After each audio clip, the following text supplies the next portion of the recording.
Consistent kicker, and to a rookie receiver who stepped in like he was always there and caught 10 touchdown passes. The BC Lions are in the playoffs every year, it seems, and they exploded into postseason play this year with 3 lopsided wins. It's all working for the Lions, who have the CFL's best pass catcher. He leads in every category. They also have the top rusher in the West, who compiled almost 1,000 yards despite missing a third of the schedule. Both players and the rest of the Lions will have to be in top form to contend with fans who have waited 11 years. We welcome our viewers to the CFL on CBC, your Grey Cup network, coast to coast.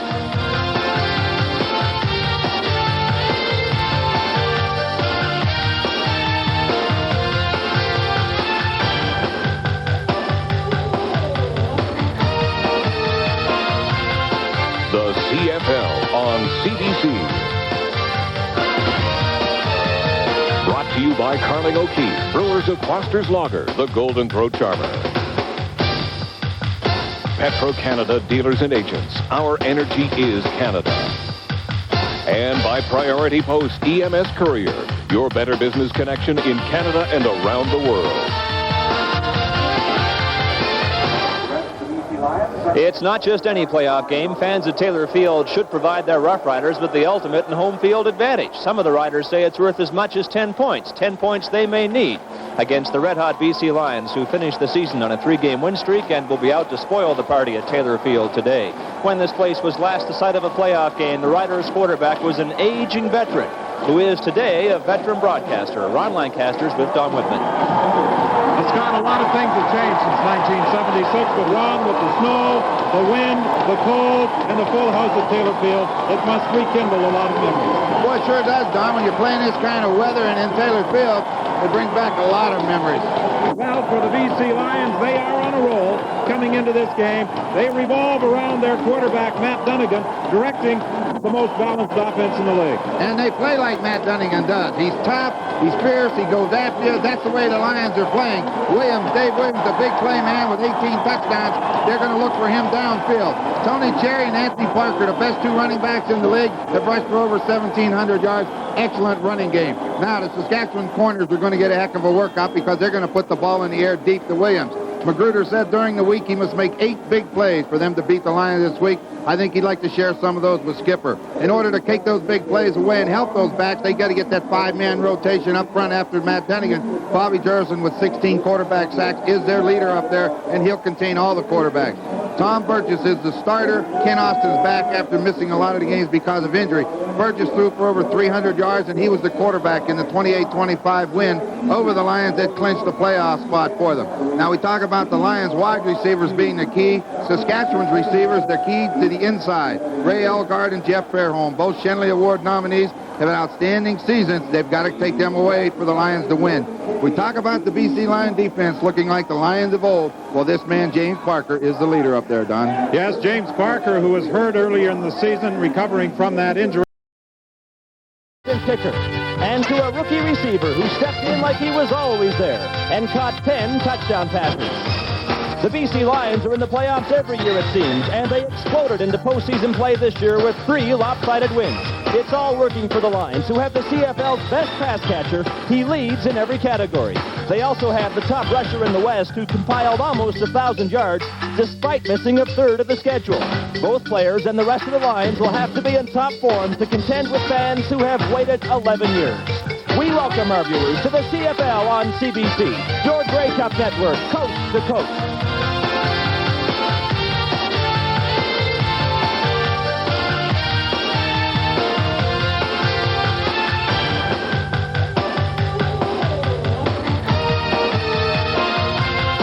The CFL on CBC. Brought to you by Carling O'Keefe, brewers of Foster's Lager, the Golden Throat Charmer. Petro-Canada dealers and agents. Our energy is Canada. And by Priority Post EMS Courier, your better business connection in Canada and around the world. It's not just any playoff game. Fans at Taylor Field should provide their Roughriders with the ultimate and home field advantage. Some of the riders say it's worth as much as 10 points. 10 points they may need against the red-hot BC Lions, who finished the season on a 3-game win streak and will be out to spoil the party at Taylor Field today. When this place was last the site of a playoff game, the Riders' quarterback was an aging veteran, who is today a veteran broadcaster. Ron Lancaster's with Don Whitman. Scott, a lot of things have changed since 1976, but Ron, with the snow, the wind, the cold, and the full house at Taylor Field, it must rekindle a lot of memories. Boy, it sure does, Don. When you're playing this kind of weather and in Taylor Field, it brings back a lot of memories. Well, for the BC Lions, they are on a roll coming into this game. They revolve around their quarterback, Matt Dunnigan, directing the most balanced offense in the league. And they play like Matt Dunnigan does. He's tough, he's fierce, he goes after you. That's the way the Lions are playing. Dave Williams, the big play man with 18 touchdowns. They're going to look for him downfield. Tony Cherry and Anthony Parker, the best two running backs in the league, have rushed for over 1,700 yards. Excellent running game. Now, the Saskatchewan corners are going to get a heck of a workout because they're going to put the ball in the air deep to Williams. Magruder said during the week he must make 8 big plays for them to beat the Lions this week. I think he'd like to share some of those with Skipper. In order to take those big plays away and help those backs, they got to get that 5-man rotation up front after Matt Dunnigan. Bobby Jurison with 16 quarterback sacks is their leader up there, and he'll contain all the quarterbacks. Tom Burgess is the starter. Ken Austin's back after missing a lot of the games because of injury. Burgess threw for over 300 yards, and he was the quarterback in the 28-25 win over the Lions that clinched the playoff spot for them. Now, we talk about the Lions' wide receivers being the key. Saskatchewan's receivers, the key to the inside. Ray Elgard and Jeff Fairholm, both Shenley Award nominees, have outstanding seasons. They've got to take them away for the Lions to win. We talk about the BC Lion defense looking like the Lions of old. Well, this man, James Parker, is the leader up there, Don. Yes, James Parker, who was hurt earlier in the season, recovering from that injury, is playing like the James Parker of old, and he could be a key this afternoon for BC. Scott? Well, Don, for Saskatchewan fans, there's obviously just one story in all of sports this weekend. It's this playoff game. At halftime and inside the CFL, we'll examine the rebirth of Rider Pride. In Winnipeg this afternoon, the Bombers beat the Hamilton Ticats 35-28 to advance to the Eastern Conference Final against the Argonauts in Toronto next week. We'll go to Winnipeg at halftime. When we come back, the Riders and Lions will kick off one of the most anticipated games in recent memory in the CFL.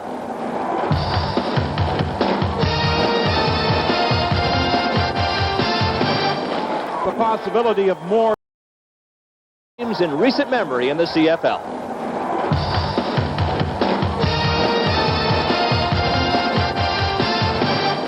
The possibility of more snow before the game ends. A light dusting of snow fell on the Saskatchewan capital overnight. Ross Perrier is the referee this afternoon. The other members of the officiating staff, Chuck Paul, Turk Tatani, George Black, Ed Dunn, and Dave Hutton move into position as the Saskatchewan Roughriders' Dave Ridgway prepares to kick off. Anthony Cherry and Drawhorn are back for the BC Lions, and this crowd is very much into this football game early. They've waited 11 years, and they have responded. 28,000 in attendance for this contest, a full house, as Drawhorn takes the kickoff on the return and does a good job getting it back to the 39-yard line before being tackled by Steve Crane. Well, Matt Dunnigan, we talked about him in the opening. Everybody knows who he is. He had those great years with the Eskimos. But he ran for 68 yards last time they played, and they're going to have to contain him to shut him down. Excellent set of receivers, and especially Scott Leckie and Andrew Murray. I look for him to get work because of the threat of Dave Williams outside. And when you talk offensive lines, these may be the two best in the league. They both run the ball extremely well. Coach Larry Donovan feels that if Streeter begins to perform in this game as he has in practice, he could be a factor. This is Anthony Cherry. He is running very well out across the 45-yard line, stopped there by Richie Hall. 73 sacks by the Saskatchewan Roughriders. We talked about Jurison, but Vince Goldsmith, who they acquired for almost nothing, has had 15 sacks for them. Albright in the middle gets very little recognition, but he's very solid and very consistent. Rasowich gets the opportunity to finally play. Jeff Treplin starts at safety because of the injury to Glenn Suter, although Suter is dressed. 2nd and 3. Richie Hall is the injured Saskatchewan player. He is coming out of the ball game, and the DI, the designated import, Eddie Ray Walker, will be going in. Richie Hall, just a little man playing a big man's game, 5'6", 160 pounds, out of Colorado State. And they certainly don't want to have Richie Hall go out of the ball game early, because there is going to be, many feel, pressure on that Saskatchewan secondary in the person primarily of David Williams, but with those two inside receivers, Leckie and Murray, and if Streeter comes, as the coaching staff hopes he will. And also, the Saskatchewan Roughriders love the safety blitz, and he's one of the guys that they like to send. He's got 3 quarterback sacks, which is more than some of the linemen in the league. So he is a big, big part of that defense. They don't want him out of there very long. Richie Hall coming off to the applause of a full house at Taylor Field. Eddie Ray Walker takes his spot. It's 2nd and 3. The BC Lions operating against the wind in this opening quarter. Lion coach Larry Donovan very pleased with the balance his team has achieved between the passing and running game last week in that final victory over the Winnipeg Blue Bombers. They were almost equal along the ground and through the air in terms of total offense. Here's the pitch to Cherry trying to get outside, and the Roughriders are ready for him. Eddie Lowe makes the tackle.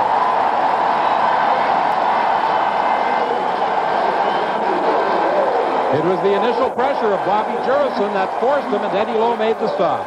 Put all the receivers to one side of the field, bring them back in motion to try to get that Saskatchewan Roughrider defense overload. And watch Bobby Jurison, number 71, real quick.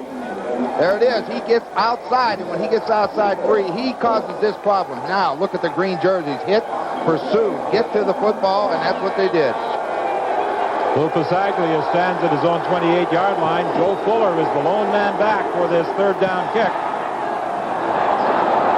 Not a bad kick into that wind, and Fuller has some problems handling it. BC has come up with the ball. Jamie Terrace was downfield, and as Fuller misplayed it, Terrace pounced on the football, and the BC Lions create the first, what could be key turnover of the ball game. You know, talking to Steve Barato this morning, he was talking about one of the big things that this club has done all year. They have caused 52 fumbles and recovered 30. And as you say, the first one's created when it hits his foot, and bang, Jamie Terrace is there. Coach Donovan talked to us about his ability on special teams. Comes up with the first big play. 1st and 10 from the 34 of the Roughriders. Donegan throwing the screen to Anthony Parker. Anthony Parker has a first down to the Saskatchewan 22, stopped there by Gary Lewis. Now there's a heck of a play. They had a screen set to this side of the field to Cherry, and they set the screen the other side to Parker. So just off the little bit of play action, it's Dunning's decision to make. Watch him, not much of a fake, just get on out there. All right, here comes Cherry this way on the screen. They got 2 linemen here, and then they throw it off to Parker out behind another lineman, and he picks up a 1st and 10.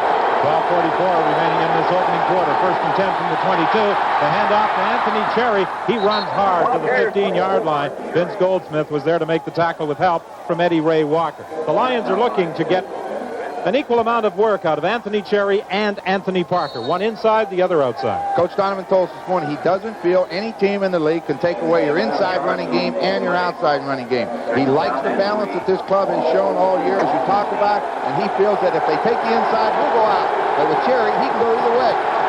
2nd and 3. Anthony Parker drives to the 10-yard line. Dave Albright was there to make the tackle, and something that the BC Lions are endeavoring to do is take this full house out of the ball game early. They want to quiet the crowd, and they'll do it if they can sustain this drive into the end zone.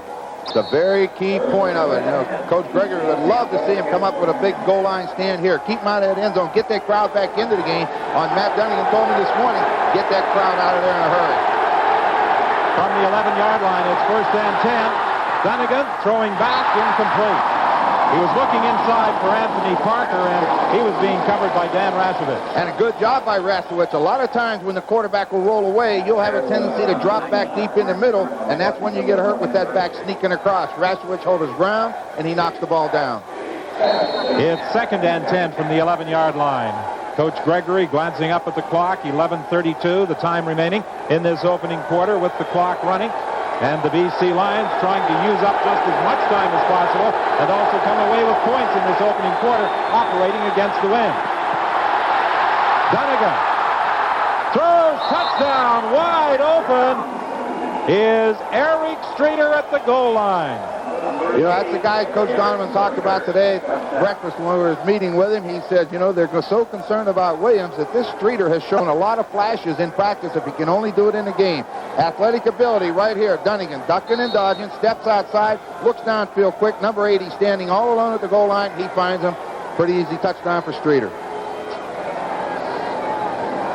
So the North Carolina product puts the BC Lions in front with the touchdown reception from Matt Dunnigan, and Lou Pasaglia will attempt to add the point after. He's successful. 11:15 is the time remaining in this opening quarter, and we'll return with the BC kickoff after this. That was a return of 27 yards after a 47-yard kickoff. One more look at that touchdown. Matt Dunnigan, straight drop back pass. Riders drop to his own defense, only 4 men rushing. He steps inside, then he escapes the linebacker and starts to run, and he looks up. He's got a receiver wide open. Pretty easy catch for Streeter. That's the 7-0 game. Tom Burgess directing the Saskatchewan attack. 1st and 10 from the 53-yard line. Tim McCray stopped right at the line of scrimmage. That was James Parker. James Quick Parker back to the form that he displayed in winning a couple of Shenley Awards. Well, we talk about the BC running offense.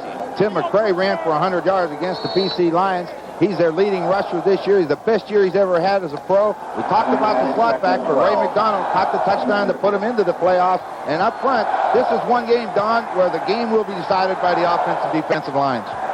2nd and 12 for the Roughriders from midfield. Movement at the line of scrimmage. Penalty flag.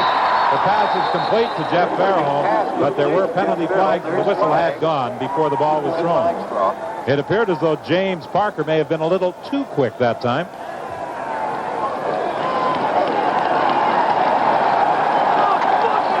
Well, they'll have to take the penalty, Don, because offside. 2nd down receiver. he didn't make 10 yards with it, but the big thing about it is Burgess did what he had to do. When this BC defense gets after you, that front four will come after you. Parker with 10 sacks, McMorrow with 11. Braswell, everybody knows the rookie, but Greg Stuman's starting to be that rush hand. And in the secondary, Marcus Thomas starts in place of Larry Crawford. An excellent defense. 2nd and 7. McDonald wide left. That's the direction the pass is going, and there's a penalty flag. It will go against Keith Gooch as he was defending against Ray McDonald. Oh, there's no doubt about it. It was interference. He came through the back. Now, the wide receiver slipped a little bit, but Gooch was slipping also, and he just ran over him.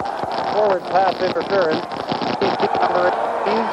1st down. And when Gooch slipped, the ball was coming and hit him right in the head. Watch the ball. Burgess throws a deep hook. Now, the receiver's going to get hit by the defender, but then when Gooch was slipping, the ball hit him in the head, so he wasn't in position to catch it either. The Lions are without Larry Crawford in their secondary, his spot being taken by Thomas. Crawford, however, is dressed. The pass intended for Fairholm, it's incomplete. And that is Marcus Thomas, who is there to defend against him. Thomas has played well since joining the Lions, and they're fortunate to have a defensive back of his caliber to step in there to replace Larry Crawford. And he can go to the corner if the need ever arises, but he's got 4 interceptions. He's returned 2 of them for touchdowns. You're right, he can play inside or outside. That's a big plus for the Lions. 9:29 remaining in this opening quarter. It is 2nd and 10. The ball just inside the 35-yard line. Burgess with time, and the pass is complete to Ray Elgard. That should be a 1st down. Well, that's the big man you have to stop. He's made the key catches for him. He's a big, big target at 6'3". When he runs that hook pattern inside, you get a guy like Drawhorn. He's just not big enough. If you can get that ball to him, it's going to be very hard for Drawhorn. Watch him come inside. That was an excellent job of blocking up front by that offensive line. Burgess had all day to look around and then step and throw it. Elgard had his best year as a Rough Rider, 69 receptions and 6 touchdowns. Again, movement at the line of scrimmage. Another penalty flag as Tim McCray runs down inside the 15-yard line. Drawhorn and Ryan were there to make the tackle. It appeared as though Mac Moore may have jumped prematurely. Well, they'll decline this one because I think he got the 1st down. Boy, I'll tell you, the thing about the Saskatchewan Riders, they can run the football also. You saw Illebrandt pulling from that right guard position. He cuts back against the grain. And McCray has got some good moves. He's about 195-pound running back, but got excellent speed. You take the Rider 3 rushers, Ferdinand, Milsom, Jones, and McCray. They've ran for over 1,800 yards as a trio. You know, it's hard to believe that McRae carried 125 times for 751 yards this year, averaged 6 yards per carry, but did not score a touchdown. I know. I was looking at that in the statistics. I thought there must have been a misprint. Sooner or later, he had to get across the goal line. 2nd and 1. Burgess, the quarterback, keeps. He's got the first down. 8:24 is the time remaining in this opening quarter. 7-0. The BC Lions lead it. And we extend congratulations to Mike Riley and the Winnipeg Blue Bombers, 35-28 victors in the Eastern semifinal this afternoon over the Hamilton Tiger Cats. Looked like a heck of a football game. Yes, at halftime, the snow started to fall at Winnipeg Stadium, and they were slipping and sliding in that second half. Burgess at the goal area, caught. The ball bounced away from a BC defender. Marcus Thomas and Jeff Fairholm made the catch. Sure looked like Thomas was going to intercept that ball. He stepped in front of Fairholm. Watch this ball. Thomas comes to us inside the way a good defensive back will, and the ball just bounces right off his chest. He's a quick alert. Jeff Fairholm wanted to call him Larry. I talked to him yesterday. His dad makes the big catch down inside the 5. And I think the individual in the stands who was yelling the loudest with that reception was his father, Larry Fairholm, a spectator at this afternoon's game. Larry, of course, a former CFLer, spending most of his career in Montreal and proudly watching the performance of son Jeff. Jeff Fairholm had the best line of all, and they told him he was nominated to be their outstanding rookie. He said, what's the big deal? I'm the only rookie on the club.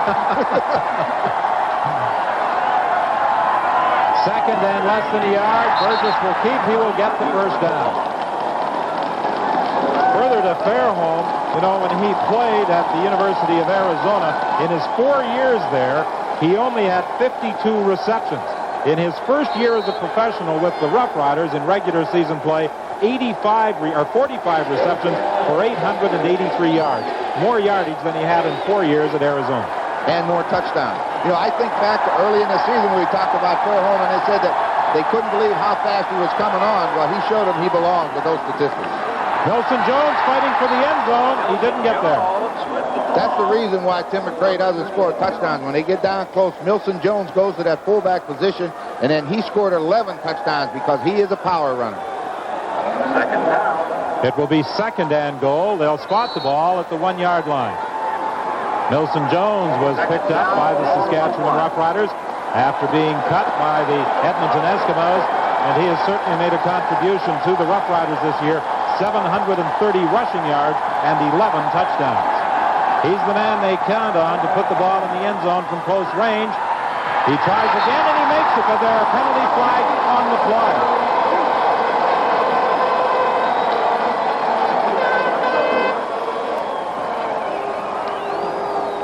There appeared to be movement at the line of scrimmage. It's against BC.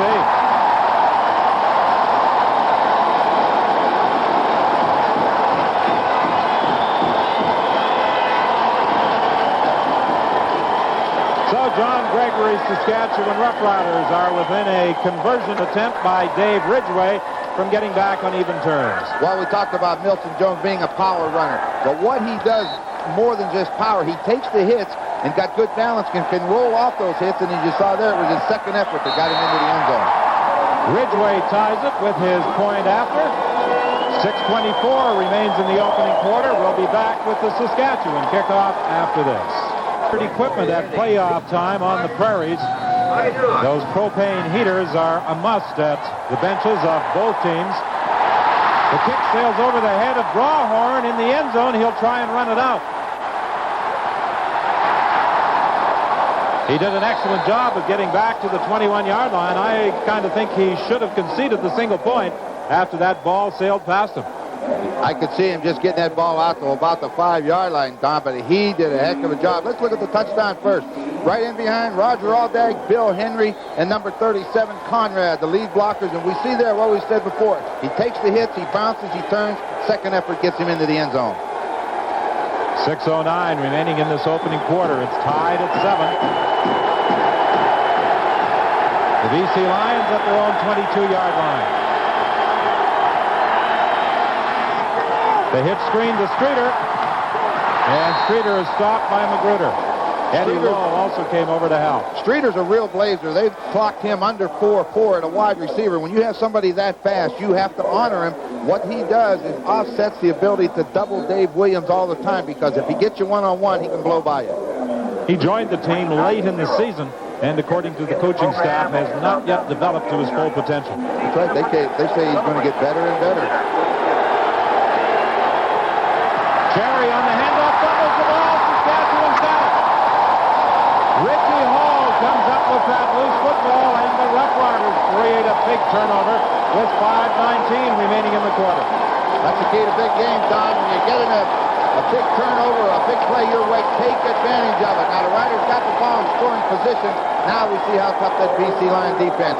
The straight draw play. Now he's got the hole, cuts outside and in, and Eddie Lowe strips it with that right hand. Albright makes the tackle low on the ball carrier, and Eddie Lowe strips it. So the Riders got a big opportunity. Well, we talked in the pregame about the aggressive BC defense. Can't say enough about the aggressive play of the Saskatchewan defense all year. Incomplete. The pass was intended for Narcisse, and he was being covered by Andre Francis. You get so concerned with Elgard inside, running that hook and that big size and target, that it forces one-on-one coverage on the corner. But you've got two good ones, Gooch and Francis, that you have to go after. That was an excellent defensive play by Francis. Yes, with most teams, the key receivers are their wideouts. With the Saskatchewan Roughriders, they have really utilized the play of Ray Elgard and Jeff Fairhorn. This is Elgard. Interference, yes, against Drawhorn, no question. Elgard reaching for the ball, and Drawhorn simply pushed him. You could see the blitz from the BC Lions coming. They were up close, and when the snap they came, Tom Burgess read it immediately. He knew Elgard was going to the flag. He just laid it out there, and then as you saw, Drawhorn coming from behind, they made no effort to play the football. The flag would come immediately.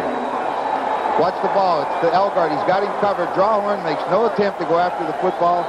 Face guarding, doesn't allow him to catch it. Got to be interference, and it's called, and they're in great position now. So it's first and goal, Saskatchewan now at the 4-yard line. 4:30 remaining in this opening quarter. Wilson Jones, the ball carrier, he's going to lose yards. The BC Lions force him back to the 7-yard line, and it was Kevin Konar, the linebacker, who came through with Greg Stuman. They put Ray Elgard at that wingback. He blocks down, and then they come upfield to eat up the block of the halfback, and that allows no one left. And that man made the contact on Wilson Jones. He wasn't able to get any forward momentum. At the 6-yard line, it is second and goal, Saskatchewan. Narcisse right, McDonald left.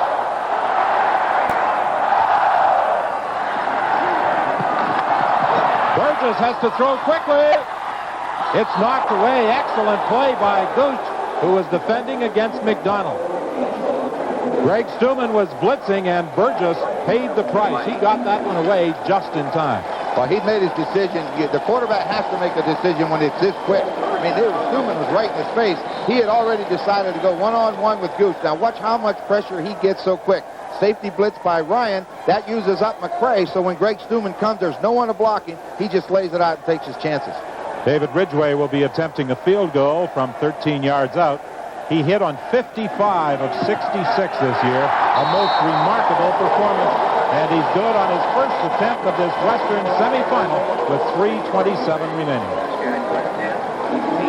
Defensive back Mike Magruder is not one of them. He practiced all week wearing battery-operated socks, not wearing them today because he says he's too slow on them, but he is wearing a surgical mask, a mask that he and James Curry fashioned out of surgical wrap this week, gives him an awfully nasty look. Don? Well, that may develop into a new trend in the CFL for cold weather games.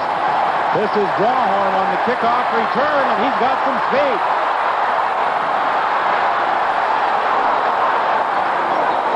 Lewis does not catch up with him until he gets all the way to the Saskatchewan 40-yard line. You know, Don, we're talking to Coach Donovan this morning, and he was talking about Larry Crawford not being able to play today because of an injury, and that they would put Drawhorn back here. And he says what they don't realize is he was an excellent kick returner. So I guess he's proven right, because that was an excellent return. Good job up front by this special teams unit of the Lions. Straight ahead. Now finds some room. What else? A good block by Parker. Now he cuts back. He gets way down before Lewis gets him. 56 yards, the gain on that return. and this is Jan Carinci, and Carinci is taken out of bounds by Joe Fuller. One of the things they like about Jan Carinci finally getting back into the lineup, that he is a tough person. And the way the Lions run the football, they like it when he's coming downfield because he will knock people down, and that's what they expect from their slot backs. And they rotate those slot backs. Carinci, Leckie, and Murray will move in and out of the lineup. That's right. He wants them all involved. He said he's been very pleased with the way Leckie and Murray have performed, but he's really happy to have Carinci back. 2:26 remaining in the opening quarter. Saskatchewan in front, 10-7. Parker on second down gets the first down to the 25-yard line before being stopped by the safety, Jeff Treflin. Parker, 6'2", 215 pounds, and with most clubs, he would be their leading rusher. He carried the ball most of the time, but in the Donovan scheme of things, he wanted two backs to share responsibility, to block for one another, run for one another, and he has accepted that challenge, and he does a great job blocking, but everybody knows he can run, too. Carinci goes to the bench. Murray into the ball game at the slot back position, and the pass is complete to Murray inside the 20-yard line, taken out of bounds by Joe Fuller. He has really developed. They were impressed with him in training camp, and they expected big things from him during the course of the season, and Andrew Murray, a Carleton product, has delivered. What they like, too, is his size. At 6'3", 200 pounds, and excellent speed to go with it. They have even at times put him at wide receiver because of the great speed that he has. 2nd and 2, BC, with 1:23 remaining in this opening quarter. Movement at the line of scrimmage. Anthony Parker, the ball carrier, but the Roughriders were on him almost before he got the handoff, and Bobby Jurison is credited with the stop. You see Matt Dunning a little upset. He felt that the Riders had jumped, but I don't see any flags on the field. There's the snap. Turns. Parker is a little bit of a hurry. Looks like he tripped over Dunnigan, and as a result, they're going to come up a little bit short. Dunnigan thought the Riders should have been offside, but no call. So it's a big third down. A big third down, and the BC Lions are going for it.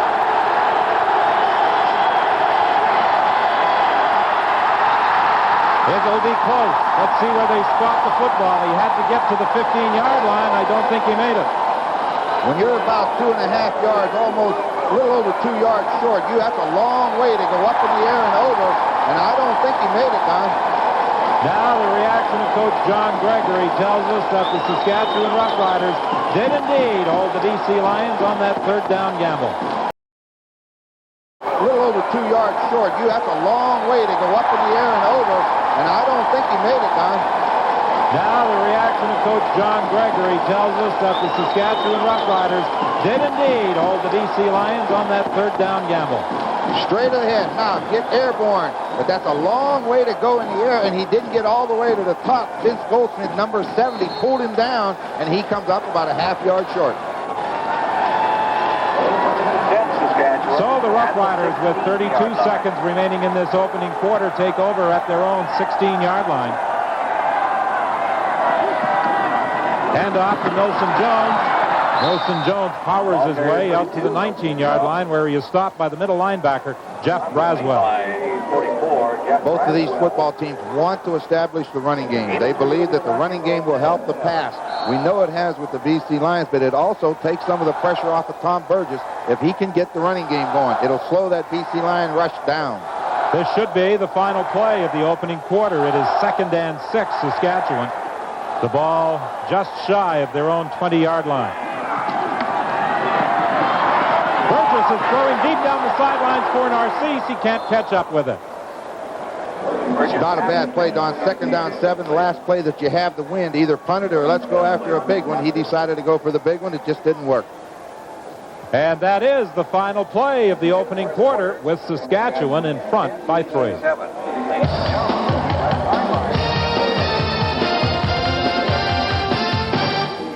Will be included in the official attendance count this afternoon. Do you think they have concession stands over there?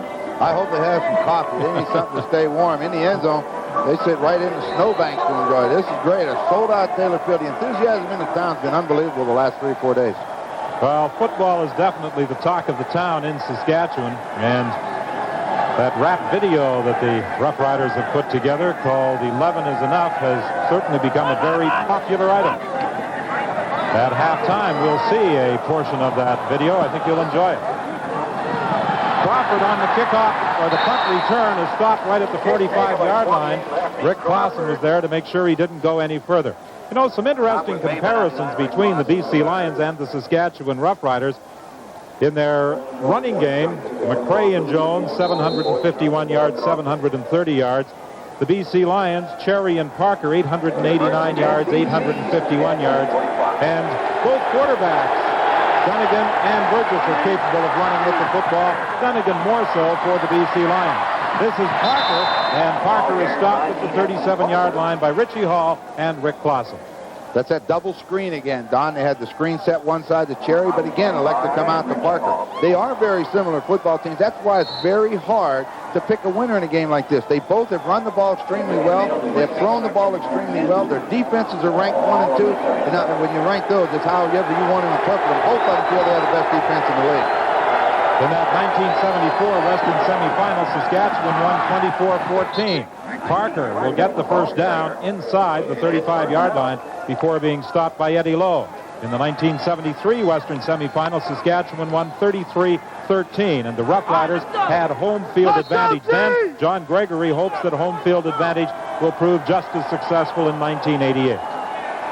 Larry Donovan, of course, would like to see the BC Lions do to Saskatchewan what they did in 1963. And that's win their way into the Grey Cup. David Williams with another first down. Stopped by Joe Fuller. And this is the man that the Roughriders defensively have been keying on in that secondary. They're doing things a little differently, rolling the corners up on him on occasion. Well, they've got to do something different. They've got to find out what are they going to do to Williams. Williams isn't the type of receiver that goes down 12, 15 yards and runs pattern. He either catches the real quick one or they air it out and go deep to him. So that's going to put a lot of pressure on him, and especially a guy like Fuller who's going to have to come up and make tackles.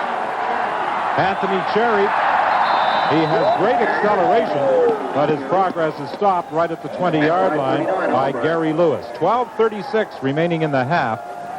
The Saskatchewan Roughriders leading 10-7, but the BC Lions threatening to go into the lead or get back on equal terms as they look at 2nd and 8 at the 20-yard line. Get it to him. Saskatchewan showing blitz. The Lions pick it up, but the pass is intercepted. Mike McGritter has the football, and the BC Lions have another turnover with the Roughriders taking over at their own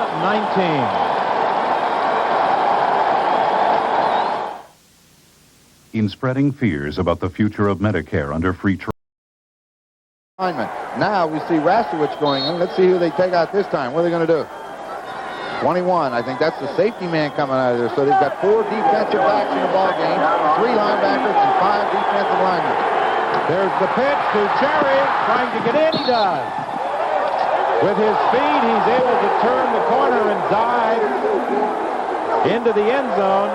Jan Carinci was the man out front leading the blocking, and Anthony Cherry certainly redeems himself for that earlier fumble as he puts the ball in the end zone, and it was a good run of his that carried to the 5-yard line that made this play possible. There's the toss. Now it's Albright and Cherry. He should have the speed, which he does. He goes over the plane before he goes out of bounds. Touchdown. So we said, when you get an advantage, a big play, take advantage of it, and that's what they did with Burgess's fumble. The point after by Lou Pasaglia. And the BC Lions, with 9:46 remaining in the half, lead it by 4. We'll have the BC kickoff after this message. The breakup festival, so much to do. The nation's capital, oh, you. The breakup festival, it's football fun for everyone. The nation's capital comes alive with Grey Cup excitement. Ottawa, November 23rd till 27th. In our discussions, both coaches were concerned about weather conditions for this semifinal. Ron, there are times I think coaches become too preoccupied with the elements. I think what happens, Don, it gives the media something to talk about all week, the fans something to talk about, and then it becomes the hottest topic in town is what is the weather going to be? I look at the field, you got great conditions on the field, so sometimes weather is overplayed because the footing is good. This is Tim McRae on the kickoff return.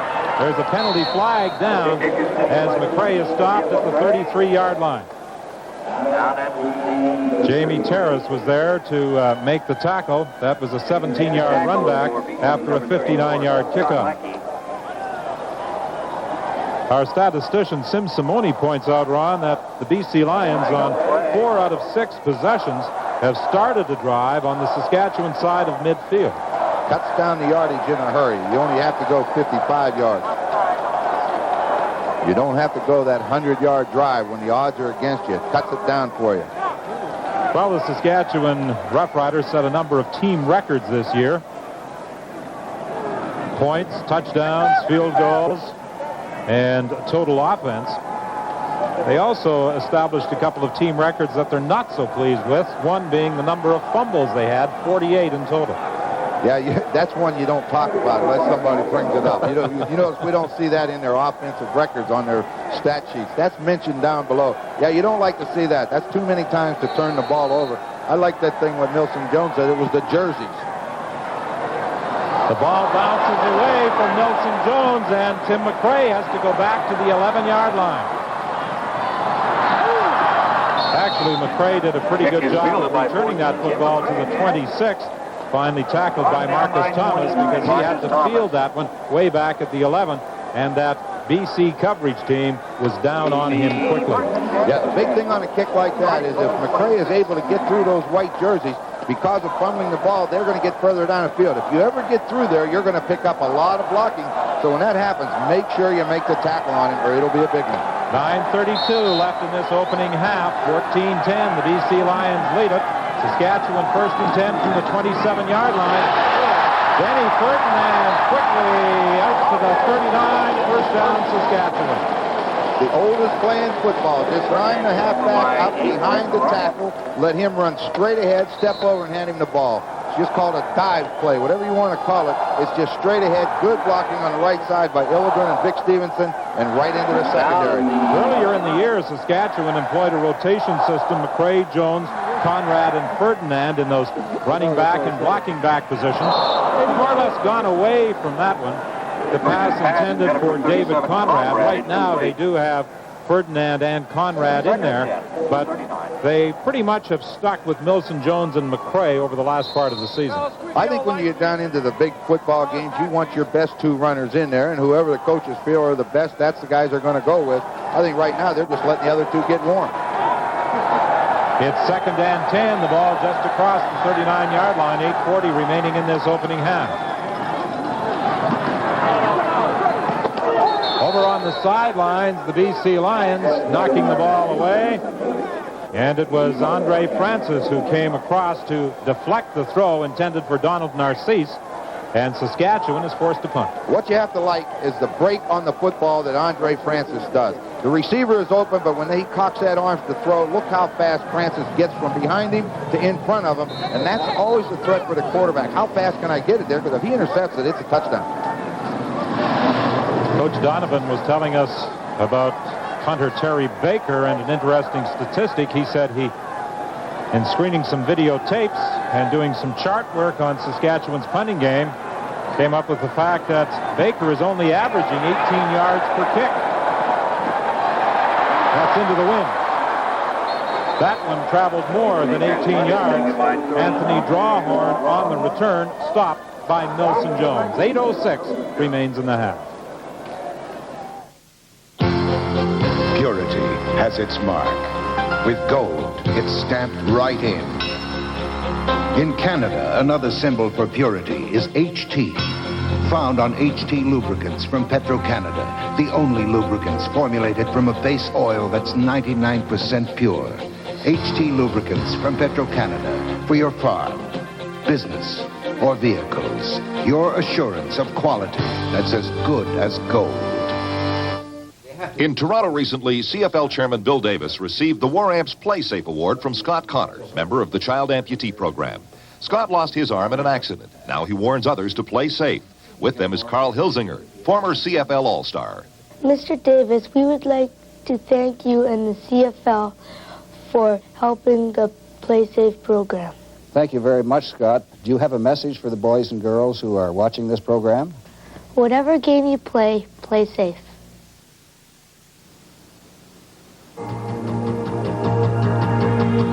Sunday, November 20th, in one of the most bitter rivalries in the CFL, the Bombers, led by their explosive receiver, James Murphy, are in Toronto to face the Argonauts, who hope to get some offense from former Bomber Jeff Boyd. Capturing the moment. The CFL on CBC. Winnipeg at Toronto in the East Final, Sunday at 1:30 Eastern. Welcome back to Regina. The loyalty of Saskatchewan fans, tested over the last decade, was rewarded this week when it became clear that the Riders would host their first playoff game in 11 years. Signs of Rider pride are everywhere, and at halftime and inside the CFL, we'll have a feature that gives you an idea just how alive this city is over its Riders. And we'll go to Winnipeg for reaction on the Bombers' victory in the East semifinal today. Don?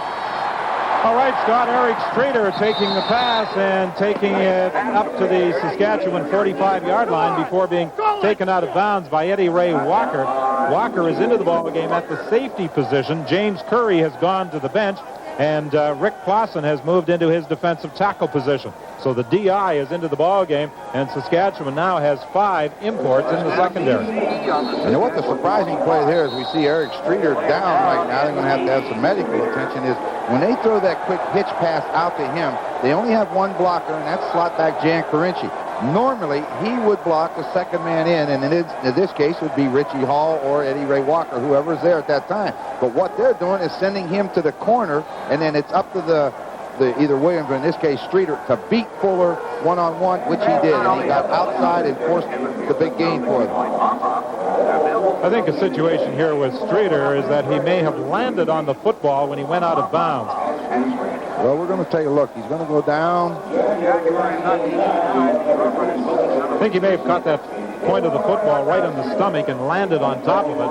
That's the way they're working on him anyway, treating that type of a problem. Yep, they got it. When you see him grab the belt and lift up like that, he's usually having a little trouble getting his breath. They're going to help him out a little bit. He not only did that, but then he had someone fall on top of him and just compounds the problem. But I'm sure he'll go after this play. He'll be right back. 7:34 remains in this first half. Jamie Terrace into the ball game in place of Streeter. The BC Lions' last loss was against the Saskatchewan Roughriders, 28-25. That took place right here at Taylor Field on the 16th of October. The teams that met a month earlier at the Dome in Vancouver, and Saskatchewan won that one 36-32. Low throw to Williams, and Fuller makes the tackle. See, again, That one almost looked as though it bounced. Oh, I think he got his arm bundled. I know the fans over there won't like it. But Williams caught the pass. Carinci went right down and blocked Magruder. That forces Fuller to take him one-on-one, and it's up to you to beat a guy one-on-one. See, Carinci's going after the corner. That puts Fuller in the position to make the tackle. It's up to Williams to beat him. Second down play, and Cherry is going to have some problems as he is brought down by Crane and Bobby Jurison. Well, I'll tell you, that was a heck of an effort by that entire front 5, 6, 7, but there were a lot of green jerseys there. Jurison come down hard, and Albright was in the picture. Here they come. You see Claflin and Jurison. Jurison bounces off. Looks like he has him, misses him. Albright misses him. He gets up, forces him to cut back, and those two get in on the tackle. But look at the number of green jerseys around them. So it's 3rd and 5 for the BC Lions at the 40. And Lou Pasaglia will be attempting a 47-yard field goal. Joe Fuller is the lone man back as Pasaglia gets set to kick. It's good. Lou Pasaglia from 47 yards out puts it through to give the BC Lions a 7-point lead with 6:17 remaining in the half. You know, the surprising thing there is, now, if you look closely, as Don, you mentioned 47-yard kick. That's about the maximum for him. That ball just dropped over the crossbar. Ridgway, we haven't seen him kick one with the wind yet, but I'm sure that he's going to be able to kick it from further out. Could become a factor in the fourth quarter. Well, in league history, the 3 longest field goals ever kicked have been right here at Taylor Field. Not so much a tribute to the kicking abilities necessarily of the place kickers involved, but the fact that the wind is usually blowing at Taylor Field. Ridgway hit one, a league record 60 yards. A year ago, Dave Cutler had a 59-yarder in 1970, and Paul Watson hit one of 59 yards in 1981. And on all three occasions, the wind was blowing. 26,229, the official crowd count, and that is a playoff record for Taylor Field. Greg Stuman coming from that rush-in position with help from James Parker, and there was nowhere for Tom Burgess to go. When you run this type of play, it's a bootleg pattern. You see number 61, Brian Illerman, has got to come from his right guard position all the way to the outside to block Stuman. Stuman had up ahead of steam. There's no way for Illerman to get there, and he got good pursuit. That forced Burgess inside. That caused the sack. You know, when you play that wide defensive end position, you're probably in the most high-profile job on defense. Do it well. Quarterback sacks and recognition come your way. Play it poorly, and that is just as likely to attract headlines. It sure is, because you won't be there long. That's what they call him the rush in. He's out there for a reason. Crawford waits for Baker's kick. Penalty flag is down, and so is Crawford at the 50-yard line, tackled by Milson Jones.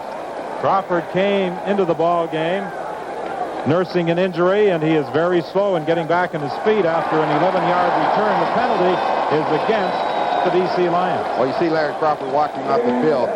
His problem is that he can run forward, but he cannot run backward. You see him having a lot of trouble limping off the field. They're going to get called for an illegal block. I thought it was on Bernie Gleer, number 7. He hit Dan Rasowich in the back, and the flag came immediately. So now instead of having a great field position, they start in their own area.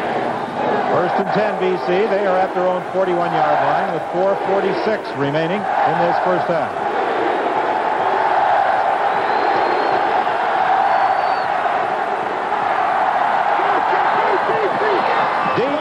Streeter, and it's incomplete. He was being covered by Harry Skipper. Skipper established the league record this year for interception return yardage, going past Paul Bennett in the CFL record books. Well, it's kind of funny. The first pattern they throw on Skipper is deep downfield. He has a tendency to sit at about 12 yards and anticipate the break and move on the ball to get those interceptions. So you got to throw deep on him to make him honor you, or he will get the interception. 4:24 remaining in the half. Second and 10 BC. The Lions are at their own 41-yard line. Dunnigan over the middle, and the reception is made by Jan Carinci. First down BC at the midfield stride. Tackled by Dave Albright. 6'3", 210 pounds. Just goes down and finds the hole in between the linebackers. Dunnigan throws it right on the line. Now, when he catches the football, he's up in the air. Watch him. 3 people are going to hit him as he goes to the ground, but that's why you've got to hang on inside. You're going to get hit anyway, so you may as well catch it. First and 10 BC at the Saskatchewan 54. Williams, the intended receiver, and Magruder came up quickly on him. Saw the blitz coming. Eddie Ray Walker coming from that free safety right up the middle on the blitz. Dunnigan just stepped back, but he threw it low. You know when they throw that, you have the opportunity to get rid of the ball. If the lineman will block to the inside, Dunnigan just calmly step back. You just threw it too low for the receiver. You know, Dunnigan considers himself to be a drop-back passer, but there aren't many drop-back passers who have run for 501 yards in the season. Well, you know, Matt Dunnigan would consider himself to be a ball carrier, a defensive player, a kick returner. He's just a good athlete, and he's got the great attitude. Thinks he can do everything. Complete to Streeter. Streeter with a couple of good moves, and he converts it into a first down to the 38-yard line, stopped by Harry Skipper and Richie Hall. What was the line we got about Dunnigan? He's a linebacker playing quarterback. That's his attitude. He's a tough, tough customer. And what Coach Donovan was telling us today about Streeter seems to be materializing in this game. Well, we see he's caught 4 today. That's good. I don't think anyone was ever expecting Streeter to be the guy to do it for him. They was looking for Williams, people like that, but so far it's been Streeter. I think all the concentration was on Williams in view of all the touchdowns he scored this year, 18 to be exact. And this one is going to Williams. He's being covered by Magruder, and it's incomplete. Good coverage by Magruder. Dunnigan showed his ability. The ball bounced. He still got it off. 2:45 is the time remaining in the first half.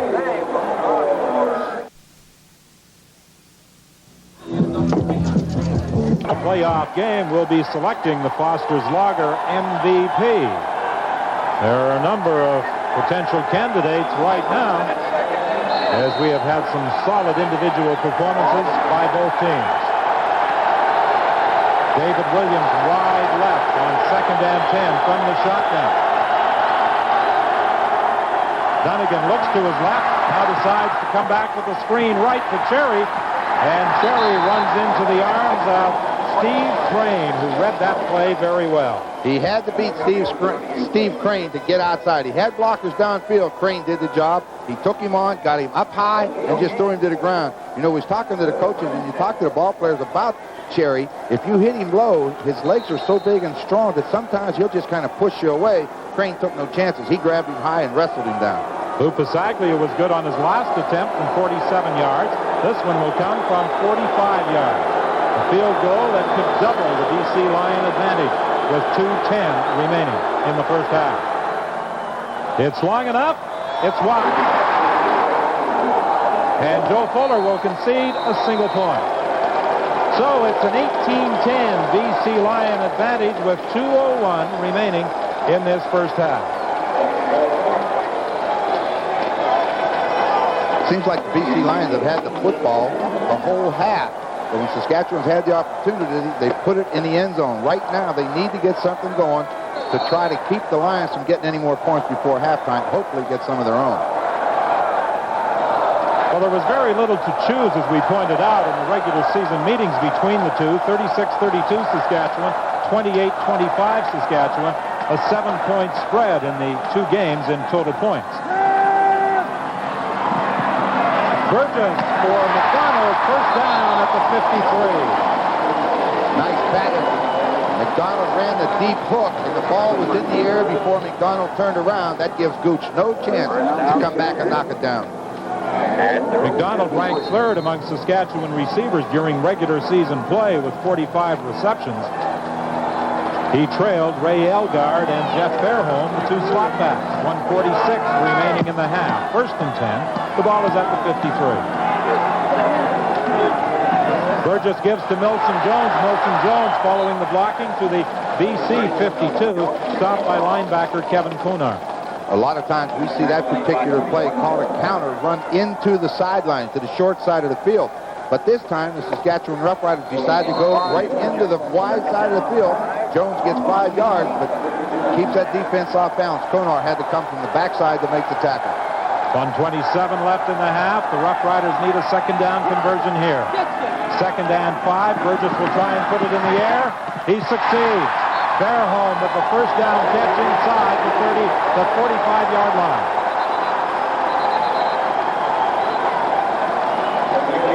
Fairholm made the catch at the 43, was driven back to the 45. What you have, man-to-man coverage. See, Kevin Konar's up there. All he's doing is covering the back. But when that happens, he cannot be back here underneath the hook. Anytime you run a hook, you should beat the defender. And they did. Marcus Thomas making the stop on the rookie slot back, Jeff Fairholm. First and 10 Saskatchewan at the 43-yard line. 1 minute remaining in the half. Burgess steps up, tries to run it, and gets inside the 40-yard line, tripped up by Greg Stuman. There was initial pressure coming from the outside in the person of James Parker. Well, we talked about Parker during the warm-up. We talked about him during the game. He's back to about 100% rushing the quarterback. That means he's going to get upfield in a hurry. So as a quarterback, you're naturally, or you better step up inside, as Burgess did. Burgess to Fairholm, incomplete. Coverage that time by Marcus Thomas. And Thomas did an excellent job of getting over to knock that pass away with 42 seconds left in the half.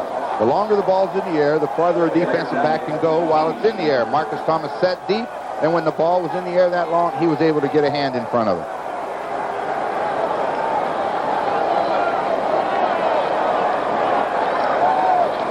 It's 3rd and 5. Kent Austin comes into the ball game. There seems to be some confusion on the part of the BC Lions. Pass to Donald Narcisse, but there are penalty flags all over the place.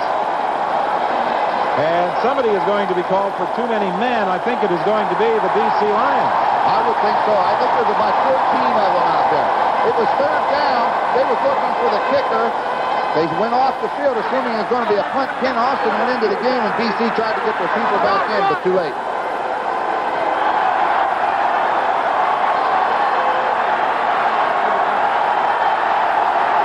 Larry Donovan was out in the middle of the field.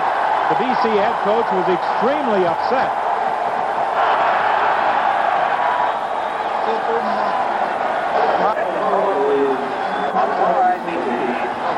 They only called it offside.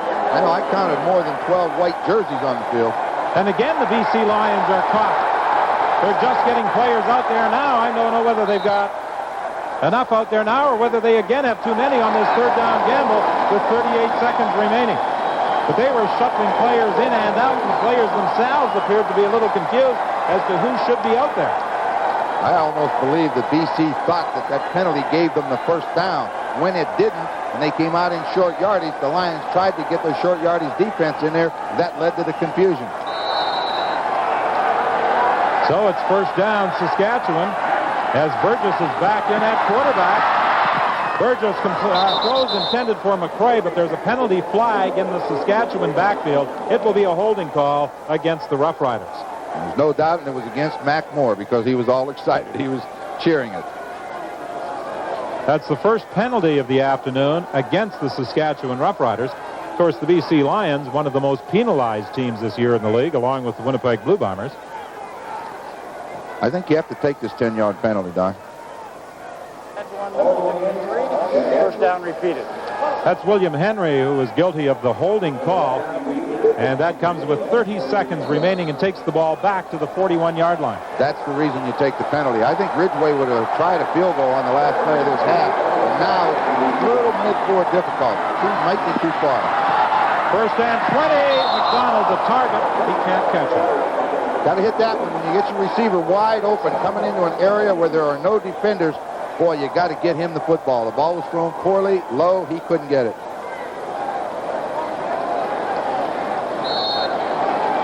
That play used up 5 seconds. Again, the clock will not start until the ball is snapped.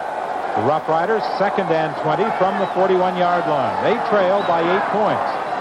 18-10, the BC Lions lead.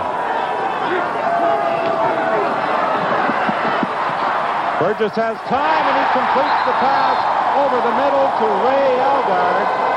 First down, Saskatchewan. Boy, Milton Jones came out on a pattern up the middle, and Jeff Braswell just leveled him. But while him staying up there hitting Milton Jones, Elgard got right in behind him and makes the catch. It's wide open in there. You see the green jersey on the ground. That was Braswell where he knocked him down. But Elgard gets the big gainer. Well, I may prematurely have suggested that was a first down. It was very close to it, but the measurement is going to reveal that it's about a yard short. Big decision right here. It's going to be third and about 1. Are they going to kick the field goal or are they going to go after it? Looks like they're going after it. Well, Saskatchewan coach John Gregory signaled for a timeout with 19 seconds remaining.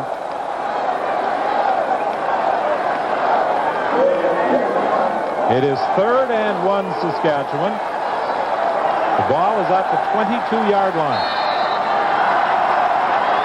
The Roughriders with their short yardage offense in the game. Burgess keeps driving straight ahead. He should have the first down. 11 seconds remaining. Saskatchewan did not have to call the timeout on the previous play because of the measurement. They now call that timeout.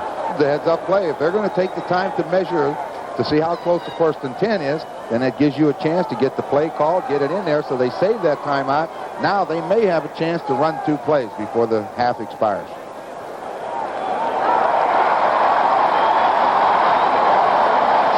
Again, I don't think they had to use their timeout because of the measurement to determine whether or not it was a first down. Well, no, they're calling the time now. What they had to do is, while they were measuring it, if they hadn't made it, they'd have turned the ball over anyway. They would have had the play called, but Burgess was out looking at the measurement, therefore they were going to go ahead and call it, in which they did. I still think they have time for 2 plays for sure with 11 seconds. Last time the Roughriders were in the playoffs and you were the quarterback, you could have run a half a dozen plays here at Taylor Field in the 11 seconds. There were many who suggested that the time clock worked in the Rough Riders' favor. I know. That's why I didn't want to get into that, Don. That's why we always said at Taylor Field we didn't lose. Time ran out on us because, you can only run so many. We used to challenge that clock all the time. We worked on that continuously. It can be your ally or your enemy, depending on how you use it. Let's see if Burgess can use it into the end zone. Ellingson, touchdown!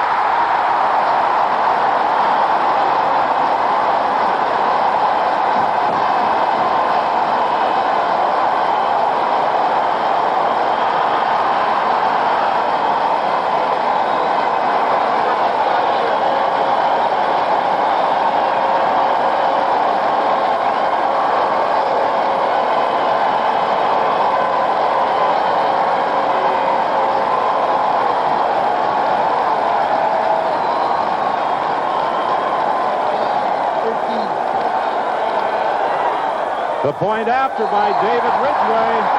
And with 5 seconds remaining in the half, the Rough Riders are within a single point. The first touchdown catch of the year for James Ellingson. He only caught 13 passes during the regular season, but what a time to come up with this catch. He got in behind him, and by the time the ball got there, no defender was close. They utilized the clock very, very well. Burgess gets Ellingson. He went down like he was going to go outside, and he jumped right back inside of Gooch in the zone, and Marcus Thomas or the safety man could not get over there to help him. And the big thing, as you say about Ellingson, he had 4 catches against the Lions. Maybe he likes to play against them. Good blocking. Look at it. Got time to step up, take a look, throw it up in the air, let him go get it. He got inside of Gooch and ran away from Thomas. Got his hands on the football, and that sent everybody crazy here at Taylor Field.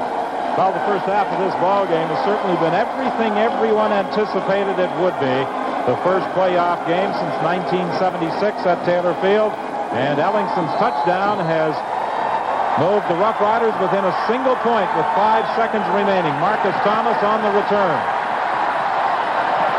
And with 1 second remaining, Lastovich makes the tackle at the 48-yard line. So the BC Lions will have time for one play before going to the dressing room. And the Rough Riders were able to get that touchdown after gambling twice on 3rd down. And using the clock very well. That was the key. They decided to take the timeout, throw one deep. If it's not there, kick the field goal. But instead, they get the touchdown. I'd like to see Dunnigan wind up and let one go right here. With 1 second left, let's throw it down the field and see what happens.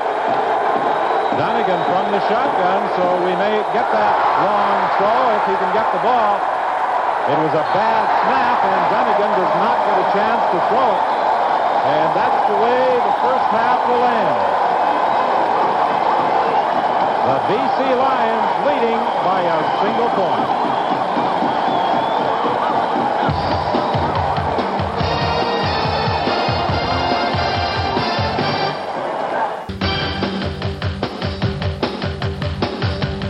CBC Sports presents Inside the CFL.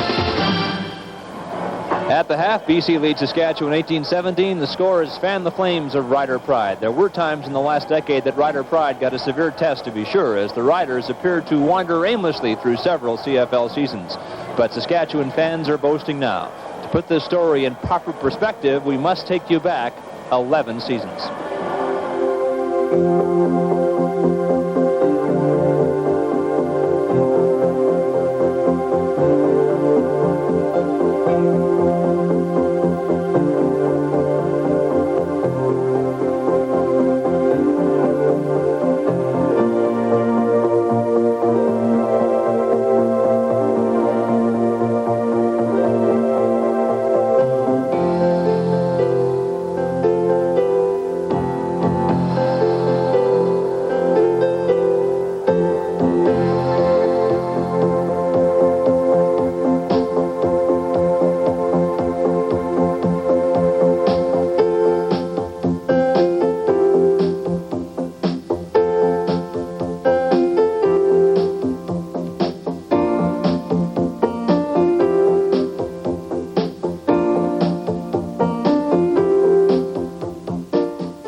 The drought was broken as the sun came out to shake the dark clouds away. The green looks brighter than it has for years. We like when it feels this way. Turn your eyes to the sky, put your hands in the air, throw your head way back and say 11. Yeah, that's enough. 11.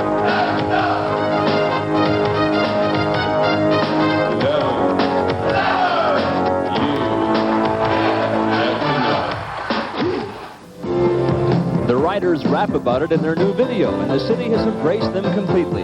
In this deli, as in most places in Regina, playoff fever has caught on now that the drought is finally over.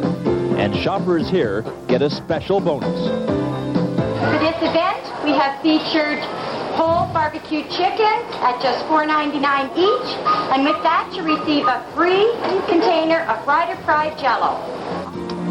At a time when the CFL could use all the coverage it could get, yesterday's paper was loaded with 6 full pages of game coverage, and the fans love it. They're celebrating the fact, I think, that they've got a good football team. They're not celebrating the fact that they're in the playoffs. It's more of a, we can win this semifinal and go to Edmonton to play the final, rather than, isn't it great to be here? When you lay out your $20, you have to think that your team has a chance to win the game. You've got to think that they've got a chance and that it's going to be close in the fourth quarter. And that's the kind of football the Roughriders have provided this year. And that's, I think, why the fans are so enthusiastic. They don't demand an 18-0 season. They demand hard, tough football, and they want to know that their team's going to be in it in the fourth quarter. The 88 Riders have made 1976 a distant memory. But for some fans, that last playoff game will always be special. I was there. And we stole part of the goalposts. Came up on the train from Mooseman. Took the goalpost back on the train. And had a hell of a party. 11.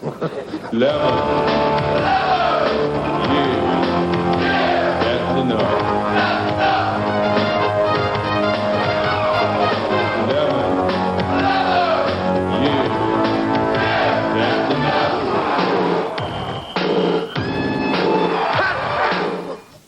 By the way, the lead vocalist on the Rider rap, defensive back Harry Skipper. Rider pride alive and well once again in Saskatchewan. The Bombers alive in Winnipeg after a victory in the Eastern semifinal over Hamilton this afternoon.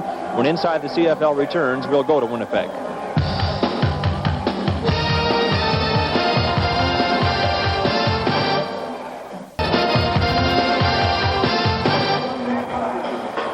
Welcome back to Inside the CFL from Taylor Field in Regina. 1 week today we'll be in Toronto for the Eastern Conference Final. The Toronto Argonauts confirmed their berth in it 3 weeks ago. The other finalists decided this afternoon in Winnipeg as the Bombers hosted the Ticats in the East semifinal. The Bombers led 18-11 at the half, and they decided the issue in a snowstorm in the fourth quarter with an explosion that included this 4-yard pass from Sean Salisbury to Tony Johns to give the Bombers a 35-21 lead on their way to a 35-28 victory. So then it's the Bombers who have a date with the Toronto Argonauts in the Eastern Conference Final 1 week today in Toronto. And standing by right now in the victorious Winnipeg Blue Bomber dressing room at Winnipeg Stadium is John Evans. Scott, for the second year in a row, the Bombers are going to be in the Eastern Final. The winning quarterback, Sean Salisbury, he threw for over 300 yards. He joins me now. Sean, those short to medium passes were murder on Hamilton's defense. Was that the game plan going in? That was part of our game plan. We wanted to first establish the run. Obviously, you always want to stay away from penalties and turnovers, and we wanted to throw the ball and let their defense dictate where we throw it. And when they were getting deep in their zones, we could dump the ball off to Tim and Tony and the guys coming underneath, and they all did a fabulous job. You look very comfortable out there. Were you used to that offense from your college days? I just felt very comfortable being a part of it. I never really lose confidence going into a game. Even though we've lost 3 in a row, I'm always a confident yet humble football player, because at any time you can, they'll humble you fast, as Toronto's done to us a lot of times. So I just try to stay on top of it, and I felt comfortable and confident regardless of the weather, and the guys did a great job of helping me out. Speaking of the weather, have you ever played in snow before? No, I've been in some cold weather, but nothing like that as far as playing when it was actually snowing. And it was fun. The guys were hassling me being from Southern California playing in that kind of weather, but I enjoyed it, and it was fun. And when you don't let those kind of elements deter from your concentration on the game and the job at hand, things work out. Next week, Toronto, they're going to be the heavy favorites. They've beaten you twice this year. They deserve to be the heavy favorites, and they have beaten us twice. And it's going to be a great football game. I'm looking forward to the opportunity. We're going to go out there and try to play the best we can, keep our mouths shut, and do what we can to operate our offense and our defense and our special teams. But they deserve to be favored, and we'll go in there and give it all we can and see if we can play with them.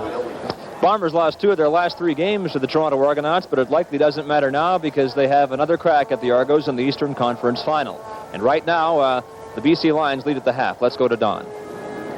Yeah, Scott, just a single point. The Lions in front of the Saskatchewan Roughriders were on a very entertaining half of football. Going just the way I figured it would go. No team should be favored. No team has control. The Lions got things started early. Dunnigan straight back in the pocket, a 4-man rush. He uses his athletic ability to avoid some tacklers, and then look at Eric Streeter, number 80, wide open on the goal line. He's been a big man today for the Lions. Then finally, late in the second quarter, Burgess gets a lot of time. You see Ellingson on a little stop-and-go pattern. He gets in behind Gooch. He makes a touchdown to close it within 18 to 17. It has been one heck of a football game for the first 30 minutes. Well, the Roughriders got that late touchdown. They'll try to keep the momentum going in the second half. 18-17, the Lions lead. Scott? Well, Don, next week then our focus will be on the Eastern Conference. The second to last stop on the road to the Grey Cup will be in Toronto for the Eastern Conference Final, matching the Bombers and the Argonauts. When we come back, we'll have the second half of the Western Conference semifinal from Taylor Field in Regina. Stay with us.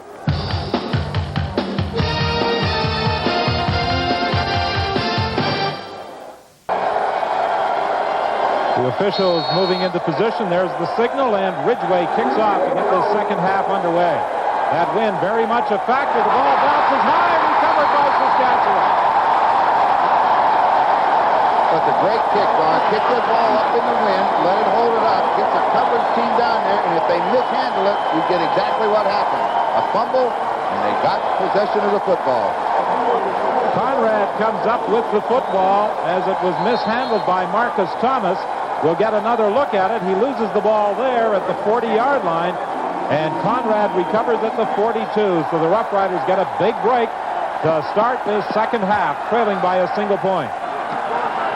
Hand off to Tim McCray, and McCray battles his way to about the 36-yard line, where linebacker Jeff Braswell made the tackle. You could see how close Conrad and those other green jerseys were to Marcus Thomas when he touched the ball.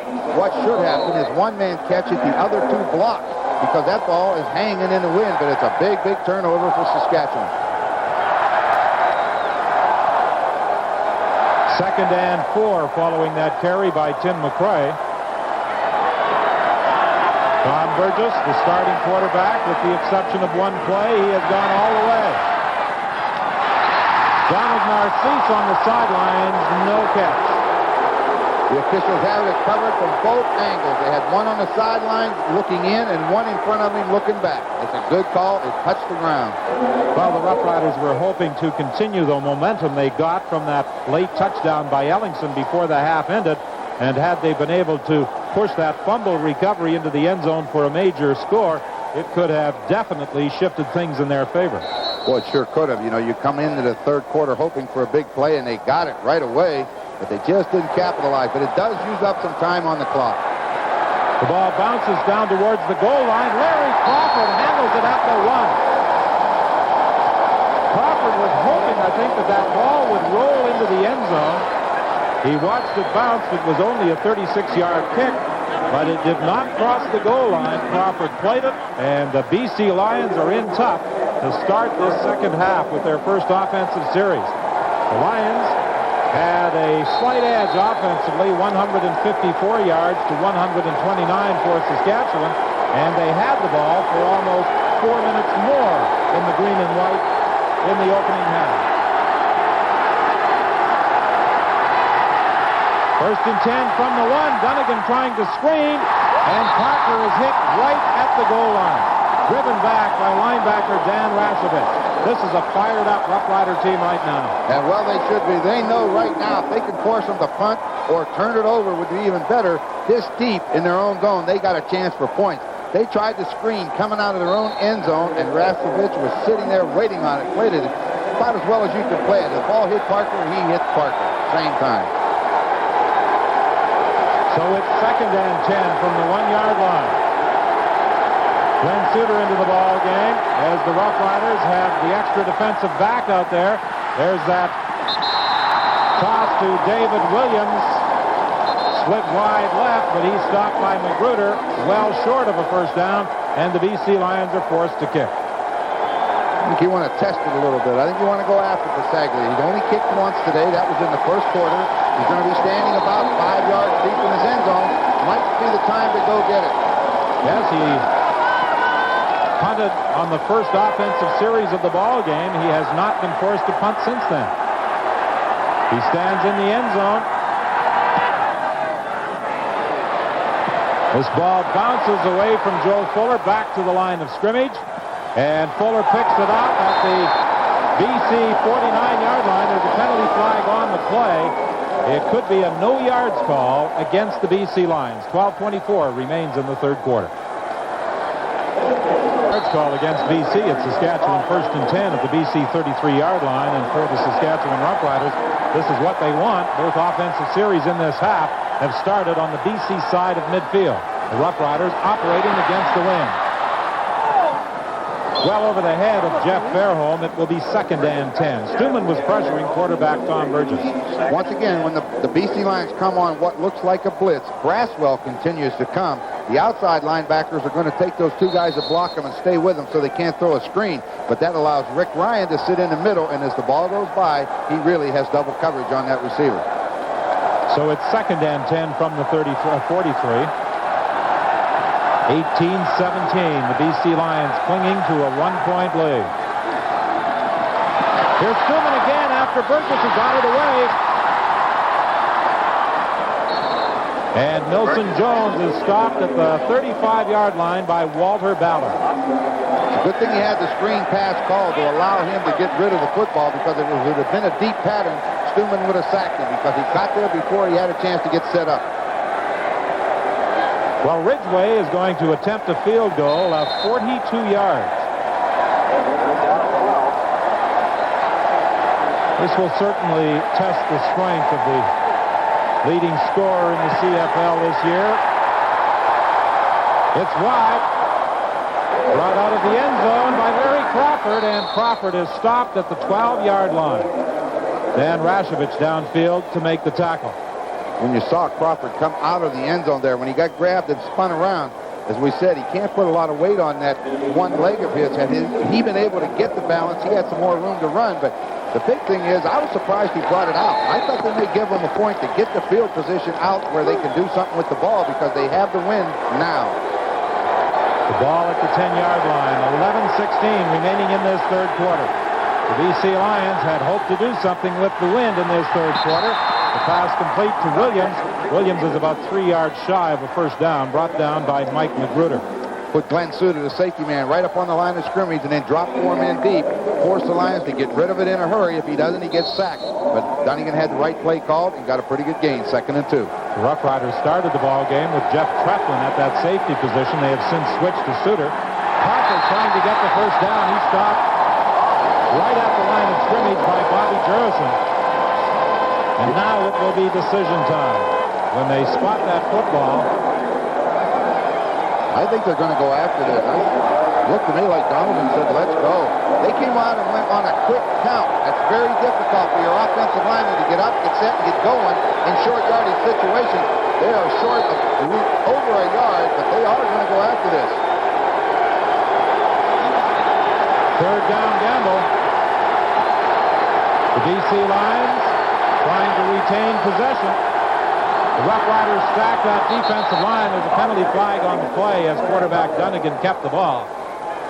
It appears as though the Lions have the first down, depending upon the penalty call. It's offside Saskatchewan. This is when a quarterback uses his head. It seemed the other day watching practice, they was talking about short yardage. When Dunnigan quarterback sneaks, he likes to go to his left behind Gerald Roper. So that's where they were looking. He went the other way. That moves the ball out to the 24.5. 1st and 10. The BC Lions in possession. 10 minutes remaining in this third quarter. 18-17, the Lions leading.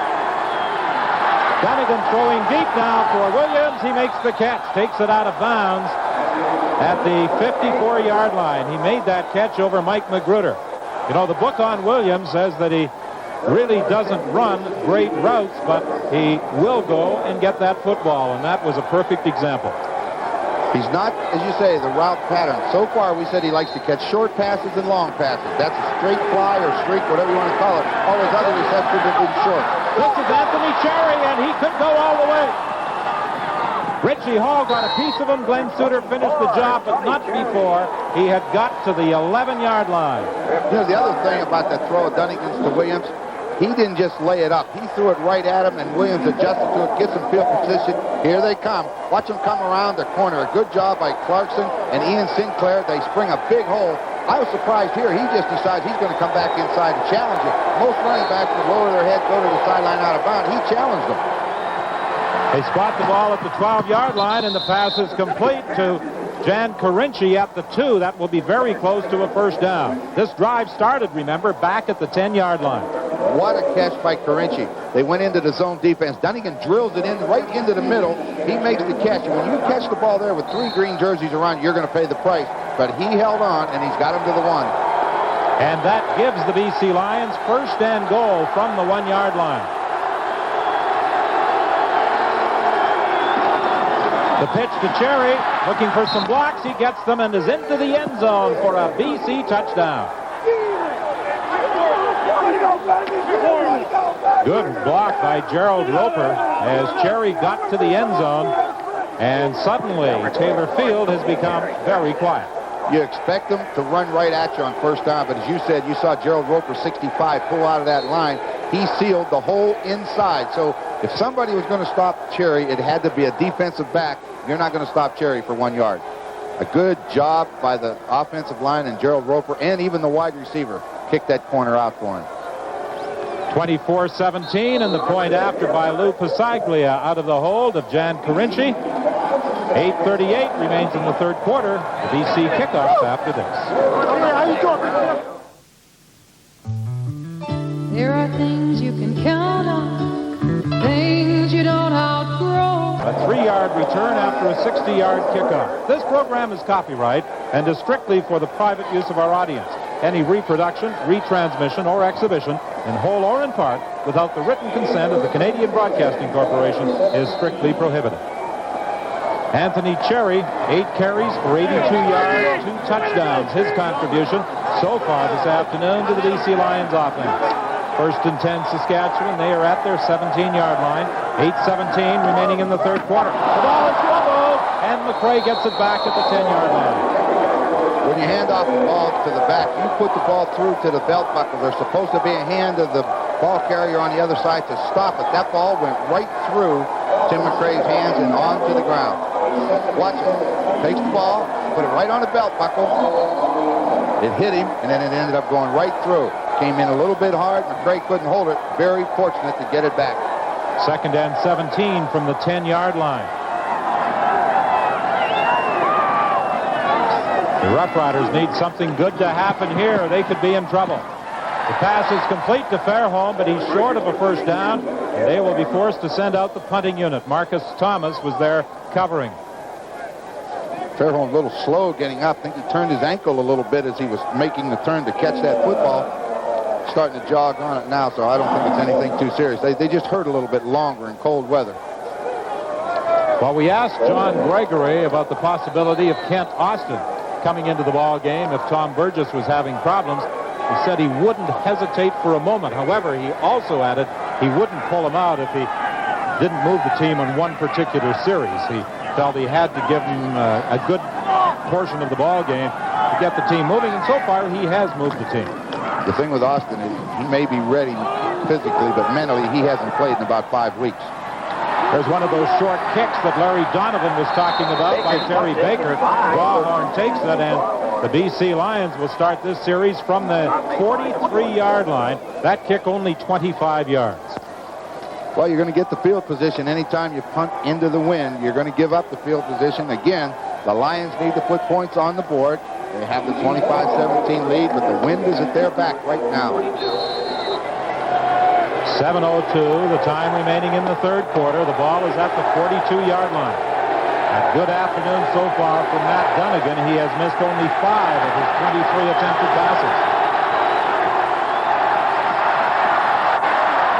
Deep down the sidelines for Williams, incomplete.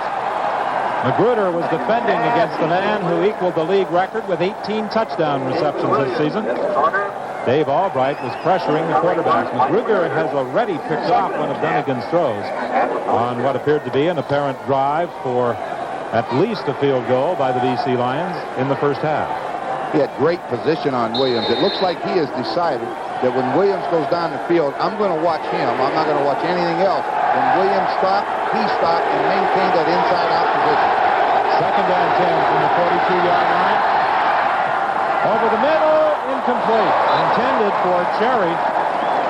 Richie Hall was back defending. Well, they put the pressure on him right up the middle. That's one of the plays the quarterbacks call hopers. He was just throwing that up in the air, hoping that Cherry would turn around and catch it. The only bad thing is there's some other guys over there that have a shot at it. That man, Cherry, almost made a great catch. There were more green and white jerseys around the football and BC receivers, and the BC Lions were very fortunate that one was not intercepted, as you said, thrown up by Dunnigan. This will be a 49-yard field goal attempt by Lou Pasaglia. That's why you call it a hoper. You hope your man gets it. Pasaglia's kick is good. Lou Pasaglia from 49 yards out. And with 6:07 remaining in the third quarter, it's 28-17 BC. Well, early in the third quarter, it looked like the momentum had definitely shifted to the Saskatchewan Roughriders, but the BC Lions, with that 100-yard drive that began from their own 10-yard line and resulted in a touchdown, has definitely kept things in their favor. And now it's Fairholm accepting the pass from Burgess, taking the ball to the 47-yard line, first and 10, Saskatchewan. You see the linebacker run out of there to cover the back. Burgess makes the quick read. That means he's going to dump it quick. Fairholm makes the catch. You're usually going to pay for that because of the fact that that defensive back is coming forward just as you are, and it's usually a heck of a collision. 5:30 remaining in this third quarter. Burgess completes the pass to Elgar at the 50 of BC, with Drawhorn making the stop. Again, he makes the read on the linebacker to the wide side of the field. That linebacker chased Milson Jones when he went out into the flat. That allows Ray Elgar to come right into that area and catch the football. That's something Burgess has done well. He reads the blitz and can react accordingly. 5:03 remaining in this third quarter, 28-17. The BC Lions in front. Incomplete, intended for Fairholm. A penalty flag, a late call against Marcus Thomas. Well, you just mentioned Burgess reading the blitz. They came after him. That brings the defensive backs up close. Fairholm tried to just stop and look for the ball. Thomas ran over him. Forward pass interference. BC number 29. First down. First and 10. The ball is at the 42 of the BC Lions. So you see Jeff Braswell coming unblocked, but Burgess, as you mentioned, reads it so quick, he got rid of it as Fairholm saw it, but they got an interference call. Incomplete, intended for Fairholm. It will be second and 10 with 4:43 remaining in the third quarter. Well, those propane heaters are attracting crowds on the sideline. Taking advantage of it is James Curry. I think Scott Oak has been venturing over towards those heaters on occasion. I've been looking for him wandering around. He's not doing that, so he's got to be by the heater. I don't blame him. He's getting more use out of that coat that was designed for the Winter Olympics in Calgary here in Saskatchewan than he did during the Olympics in Calgary where it was so warm. There's heat on quarterback Tom Burgess, and it is Mac Moore who drops the Saskatchewan quarterback back at the 50-yard line. Well, the BC Lions wanted to take the crowd out of this ballgame. At the start of this third quarter, with that fumble recovery, they were right in it. But now, since the BC Lions have moved in front by 11, they are very subdued, and even more so with this tackle by Mac Moore. That's a coverage sack. That means the coverage downfield was so good, Burgess couldn't find anyone to throw to. He had time to throw it, but eventually it's going to break down because there's no one open, and that's what happened. Mac Moore got there to make it. So they have to turn it over. Again, Jerry Baker is kicking into that wind, standing at his own 46-yard line. Perhaps his best kick into the wind of the day, taken by Drawhorn, And Drawhorn is wrestled down by Rashovich. He has worked hard on those special teams for the Saskatchewan Roughriders. Well, next week, the Eastern Final will feature the Winnipeg Blue Bombers and the Toronto Argonauts. That game will come to you on the CBC television network from CNE Stadium in Toronto. Winnipeg earning the right to face the Argos this afternoon with that 35-28 win over the Hamilton Tiger Cats. That game begins at 1:30 Eastern Time on CBC television. And then 2 weeks from today, we'll have the Grey Cup game for you from Lansdowne Park in Ottawa. Anthony Cherry battling out to the 30-yard line, stopped there by Dan Rashovich. You know, Rashovich has always been a special teams player, but the opportunity came to play this year for the Saskatchewan Roughriders, and he's really capitalized on it. He's been a big factor in today's game. The Lions going with that hurry-up offense again, and this is Anthony Cherry. He's going to be stopped short of a first down by Vince Goldsmith.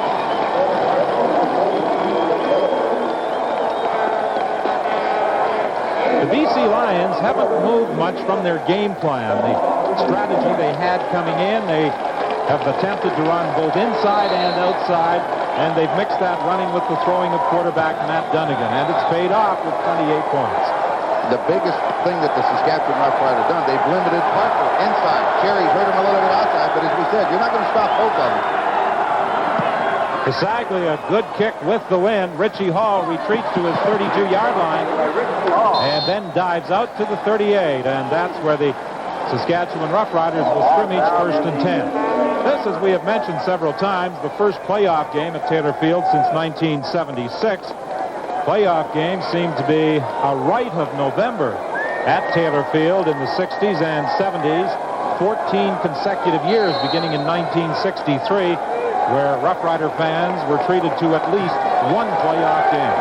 Yeah, I think that, you know, sometimes you expect it, and then for the last 11 years it hasn't happened. That's why they get so upset. But the enthusiasm this week has been just fantastic. Sideline pattern, and the catch is made by McDonald. That will be very close to the first down. Good pattern by McDonald. Team drove straight off, tried to head that defender up, and drove him, and then just at the last second, he acted like he was going to go inside, and then he turned out, and the ball was in the air. That gives Gooch no chance to be there. The officials signal that he had more than 10 yards. It's 1st and 10. The ball is at the 48.5-yard line. 2:05 remaining in the third quarter. BC leading 28-17. Tim McRae is upset with a good move by Kevin Cooner coming in from his linebacking position to make the tackle. When those two big linemen you're running behind turn up field, you better turn up with them, and that's what McRae did. And when he had to cut back, Cooner coming from the weak side linebacker was there to make the play. 2nd and 7. The Roughriders are well below their seasonal rushing average. Tribute to the work being done by this BC Lion defense. Sideline pattern, and McDonald was underthrown. Burgess didn't look like he had his feet set firmly in the ground that time. When you're going to throw it out to the left side of the field, you've got to plant on that right foot and shove off. Threw it a little bit off balance, and that brought it back too far for the receiver to come back and get it. One of the reasons he may have not been set properly, he was anticipating that safety blitz with Rick Ryan coming. Well, you know, a lot of times, Don, we talk about the quarterback back in the pocket. If you want to compare it to something, how about if you're a golfer and just as you get the top of the backswing, somebody swings a forearm to knock your head off? That'll slow you down a little. I don't even need somebody to swing a forearm at me. Out there. Good one, Ray.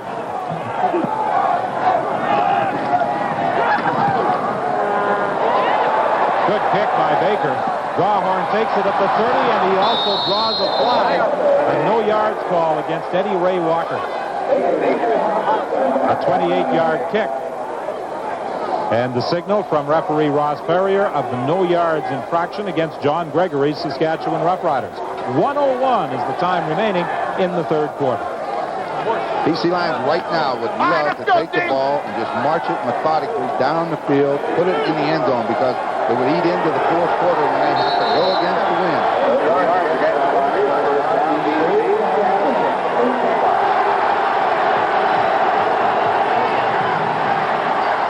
They dump it off to Parker coming out of the backfield, and Parker will have a BC first down into the Saskatchewan 54-yard line, stopped by Eddie Lowe. That's a good job that time. Parker has been his blocker. So he comes up inside to block, and then Parker sneaks out in the flat. With the clock running and 33 seconds showing in this third quarter, the BC Lions trying to go with that hurry-up offense.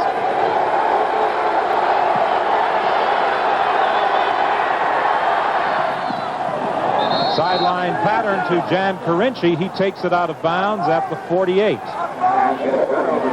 We saw Fairholm down and slow and getting to his feet the last time the Rough Riders had the ball, and there is concern at the Rough Rider bench that he may have suffered an injury to that left knee.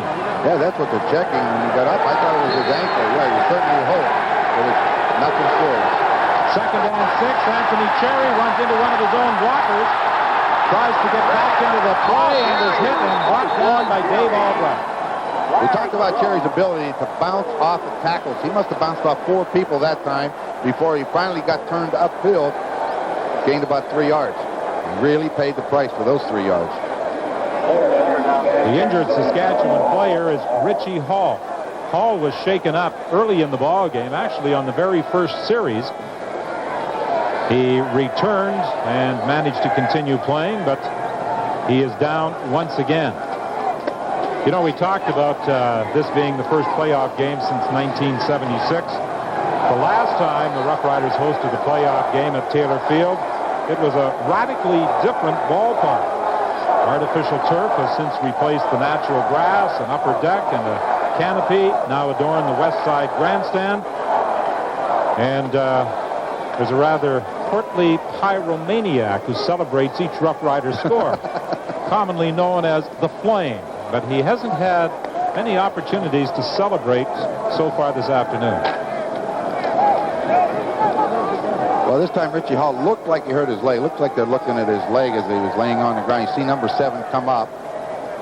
So there's the tackle. They get in on the hit. And it looks like Glenn Suter gets rolled or blocked, and then Suter's falling. He rolls right up on his leg. So they're checking it out pretty good. You know, so often you see a player get hurt when his back is to a play and somebody rolls up on the back of his leg or gets blocked into him. One of his own teammates gets blocked right into him. And that was the case there with Richie Hall. Roger Aldag has played 198 consecutive league games and in total 201 league games. And he has been nominated as the team's outstanding lineman in this 1988 season. You know, when you look at players who have participated in consecutive games, Aldag ranks number 4. And there are players ahead of him. Bob Howes, 205 games. Larry Robinson, 224. And the all-time leader in consecutive games, Dave Cutler of the Edmonton Eskimos, 253. Kickers don't count. You tell Dave Cutler. Movement at the line of scrimmage. Penalty flags on this third down kick by Lou Pasaglia. Fuller takes it back at the 11-yard line, has a little trouble handling it, and he is tackled right on the spot. Now that should be the final play of the third quarter, depending upon this penalty call. That is a mistake. If it's on Saskatchewan, but it doesn't look like it's going to be procedure on BC, so that's a big break for Saskatchewan, because they're giving you the ball. Take it.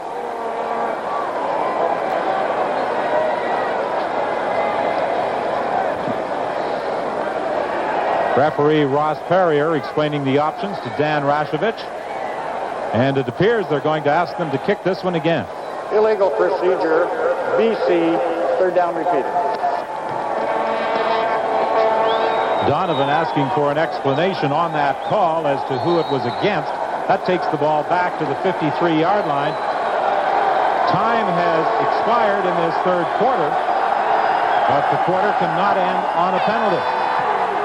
The Riders coming very close to blocking the kick, and Fuller has to catch it on the sidelines, and he steps out of bounds at the 16-yard line. So the Rough Riders will start their fourth quarter offensive series from that point.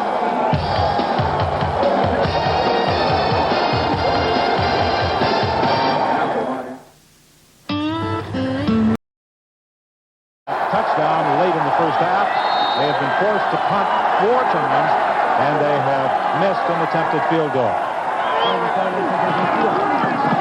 Wilson Jones starting the fourth quarter with a good first down run out to the 27-yard line before being stopped by Rick Ryan. Brian Ellerbrun was the man who led the blocking for Wilson Jones.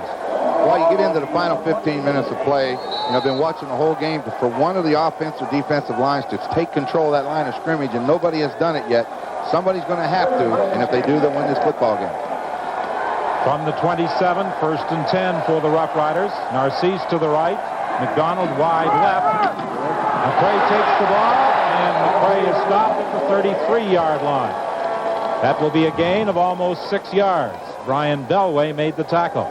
It's a good job by Bill Henry at the left tackle and Roger Aldag at the left guard. Henry blocks down, Aldag goes around him, and McCray follows him, and he almost broke it. With the exception of Henry, that is a very experienced offensive line. Aldag, Anderson, Ellerbrun, and Vic Stevenson. And Bob Coley, who backs them up, is another veteran. McCray right at the line of scrimmage, fumbles the football. Who's got it? The BC Lions have it. And Walter Ballard is heading for the end zone. Touchdown. We just talked about who's going to control the line of scrimmage. On a second down situation, the BC Lions completely shut off Tim McCray, and coming from the backside, the hit was made, and Ballard picks it up and scores. That's a big, big play for the guys up front. Greg Stuman was the man who made the play. Walter Ballard comes up with the football, and Walter Ballard, racing 35 yards into the end zone, puts the BC Lions in front 34-17. And all John Gregory can do is shake his head. Well, here we get a good look at it. The ball is on the ground. But right now, no one has touched him. He alertly jumps up, takes off, got a lot of people to help him. Brian Hildebrand has no chance. Rick Ryan was just going to run in front of him, so he couldn't make the play. Big lead now. Rick Ryan was there saying, Walter, get up, run with the ball, man. And the point after by Lou Pasaglia makes it 35-17. The BC Lions leading Saskatchewan. LC just bought me my favorite light beer and showed me 13:40 the time remaining, and things are beginning to look rather bleak for the Saskatchewan Roughriders. They trailed 35-17 after that touchdown by Walter Ballard on the fumble recovery. Conrad takes that high kickoff and is wrestled down by Walter Ballard at the 47-yard line. That was only a 32-yard kickoff. Both these teams like to play football where you run the football and you throw the football. Now with the Saskatchewan Roughriders being forced now, they're trailing. They need 3 touchdowns. They trail by 18. They must throw. When that happens, the BC defense is going to wind up, lower their ears, and go after the quarterback. Burgess throwing, incomplete, out of the hands of Donald Narcisse. It will be 2nd and 10. Well, wherever you're looking in this afternoon, we hope you're enjoying this CFL Western semifinal from Taylor Field, and that you'll be with us next Sunday afternoon when we bring you the Eastern Final from CNE Stadium in Toronto between the Argonauts and the Winnipeg Blue Bombers, and then 2 weeks from today for the 76th edition of the Grey Cup game from Lansdowne Park in Ottawa.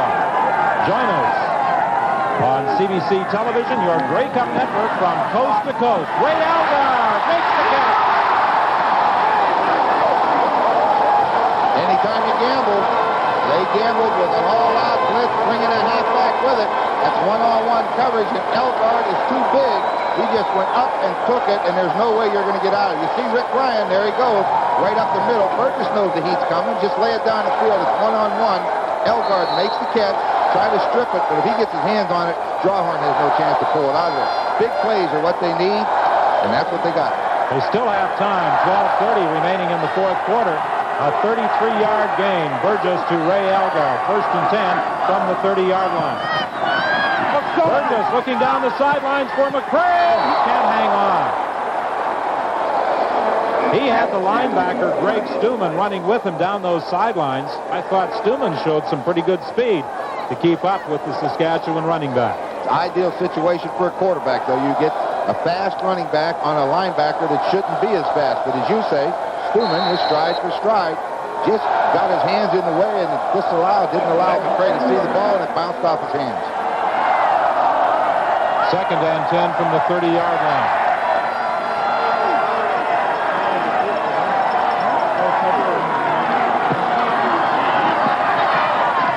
Burgess is intercepted.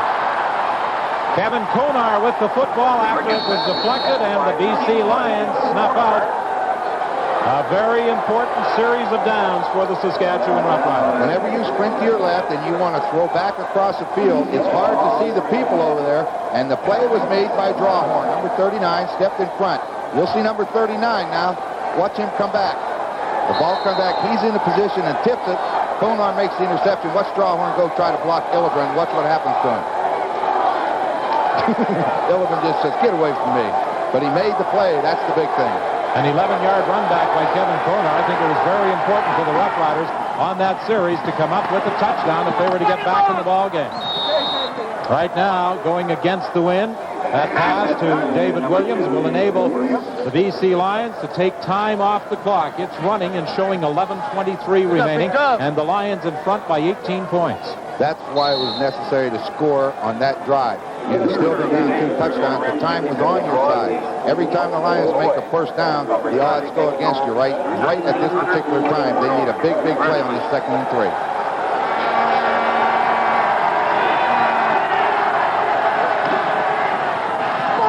To Anthony Parker, big hole. That's a first down at the 52-yard line. Well, we said they shut him down early in the game. They made Cherry run to the outside, but they finally spring it inside to the big man, Anthony Parker. And he made the best of the opportunity. He went through almost untouched. A good job up front. James Quick Partner, a 2-time Shenley Award winner, out of action last season with that off-season injury.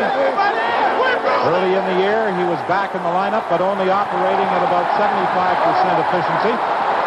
Look at Anthony Cherry run.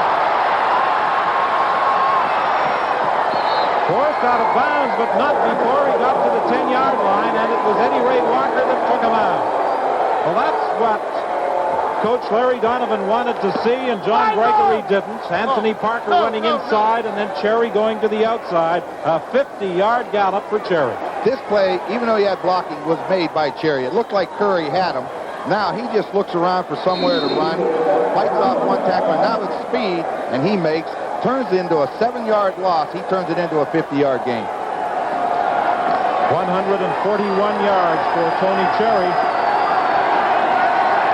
It's 1st and 10 from just outside the 10-yard line. Dunnigan takes the pitch, started out to his right, found Jurison waiting for him, and fired to Dave Williams down at the 5-yard line. You know, we asked Coach Donovan about that today, both him and Gregory. A guy like Dunnigan likes to fake that toss and then bootleg it out by himself with no blocking. How much of a problem is it? Well, you saw Jurison waiting on him, so you know it's a problem to the defense, but Dunnigan had the sense to stop and allow his receiver to run a pattern and throw him the football.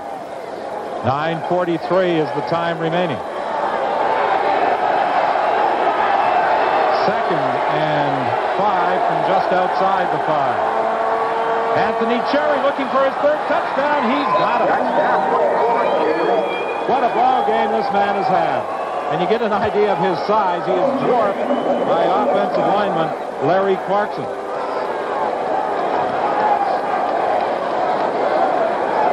Good job of blocking up front by the BC offensive line, but when you get Cherry a little bit of a hole, he knows where the goal line is. Watch him start. Finds a little bit of hole, now he just goes to it. Rick Klassen tries to get him. He finally brings him down, but not before Cherry falls into the end zone with the touchdown, and he's taking the ball with him. That's touchdown number 3 for Anthony Cherry, and that should all but clinch a BC Lions semifinal victory as Lou Pasaglia adds the point after. It's 42-17 with 9:29 remaining. The BC kickoff after this. How is Priority Post? Everywhere in Canada, and all the choice, convenience, and price features you'll ever need. 42-17, the BC Lions lead the Saskatchewan Roughriders. The BC Lions, the 3rd-place team in the CFL's Western Division this year, on the verge of advancing to the division final against the Edmonton Eskimos next Sunday. Durbin is there to make the tackle on the kickoff return, a 22-yard run back. The Roughriders with a tremendous season. Getting into the playoffs, they had a couple of opportunities late in the year, but couldn't clinch first place as many thought they might. They came into this game with great anticipation, hoping that this would be the first step en route to a Grey Cup berth. Pass intended for Narcisse, and there's no question that was a penalty call. Flags coming from all over the place on Andre Francis. Francis almost got away with it. They send Elgard down the field, and then they run them kind of close together. Then you break underneath him, and Andre Francis reached out and just hooked him. And boy, I'll tell you what, the flags came from everywhere. Right there, he grabbed him, hooked him, pulled him down, and then 3 flags came flying. Well, the Roughriders were confident that they could win this game. I think they were concerned about the offense that the BC Lions had displayed in their previous 3 games, where they were running roughshod over opponents, scoring 131 points in 2 games against the Edmonton Eskimos and 1 against the Winnipeg Blue Bombers, an average of just over 43 points per game, and they have almost equaled that production with 42 this afternoon. Well, I think back to an interview I saw about a week ago with Kevin Konar when they had beaten the Eskimos twice and they were getting ready to play the Bombers, and they asked him if they were for real, and he says, well, he says, we need to go out and win another one to show ourselves, prove to ourselves that we can do it. The way they're playing today, I think they proved it. 2nd and 10. Burgess was looking for Ellingson over the middle. It's incomplete. He was being covered by Kevin Konar. Scott? Ellingson incomplete. Don, a couple of things to report from the Saskatchewan bench that doesn't help the Riders' bursting situation. Richie Hall, who came back from getting a finger in the eye in the first play of the game, will not come back from a sprained ankle. Looks like he's finished for the day. And their outstanding rookie receiver, Jeff Fairholm, has missed the last 3 series. He took a helmet in the left knee, and it stiffened up on him.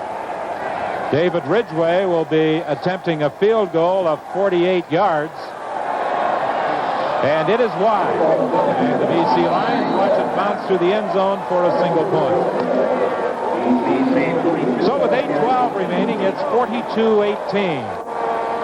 And the Saskatchewan Roughriders, who got that big lift with the touchdown late in the first half, just unable to capitalize on it in the 3rd quarter when they had the chances with that fumble recovery on the kickoff to start quarter number 3. And then the very next possession, both possessions they got were inside the BC 40-yard line. If they could have put the points on the board then, could have changed the whole complexion of this ball game. The BC Lion defense met the challenge, though, and that's been the difference. Anthony Parker, he has a gain of about 9 yards, stopped by Dave Albright. When you can get a running game going, you get Cherry going outside, and then all of a sudden you get Parker going inside, you can just about use up as much time as you want because you really get the defense confused.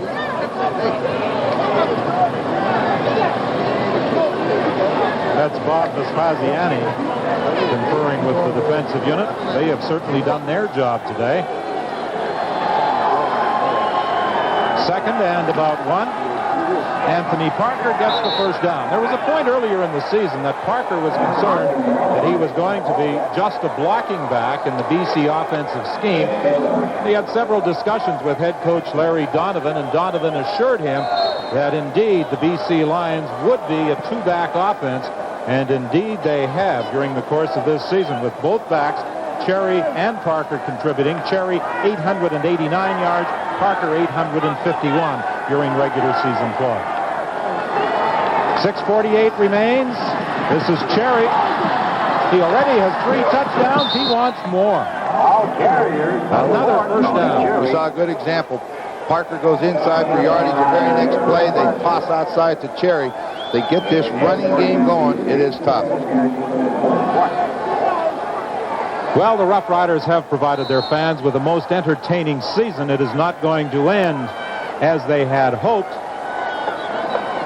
But this has always been next year country, and with the performance of the team this year, I think they have a pretty solid nucleus on which to prepare for the 1989 season.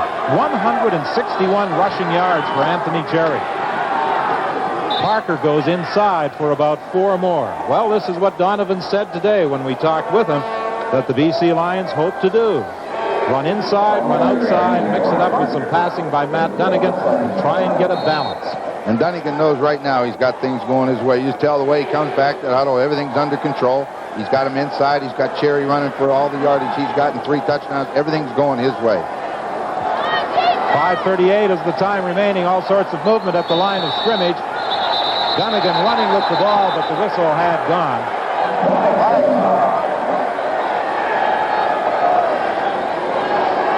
Tony Cherry this year in regular season play did have 179 rushing yards in a game. That was against Ottawa back on September 6th. He has 161 so far in this game.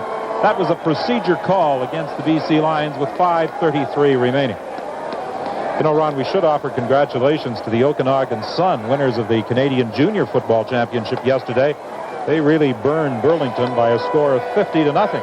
And then the University Championship will be settled next week. The Vanier Cup featuring the Calgary Dinosaurs and the St. Mary's Huskies. The Dinosaurs 34-15 over Western Ontario.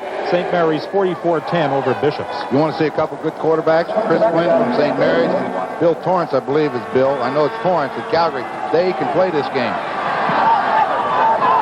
Deep for Williams. He was being covered by Magruder. I think it's Bob Torrance, actually, with Calgary. I know it's Torrance, and I know he's about 6'2" and 195 pounds, and he can throw the football. And I just know I like to watch him. I've only seen him on film, but he can throw it. Flynn is an outstanding athlete. He'll turn the he's like Dunnigan a little bit, turns broken plays into big ones.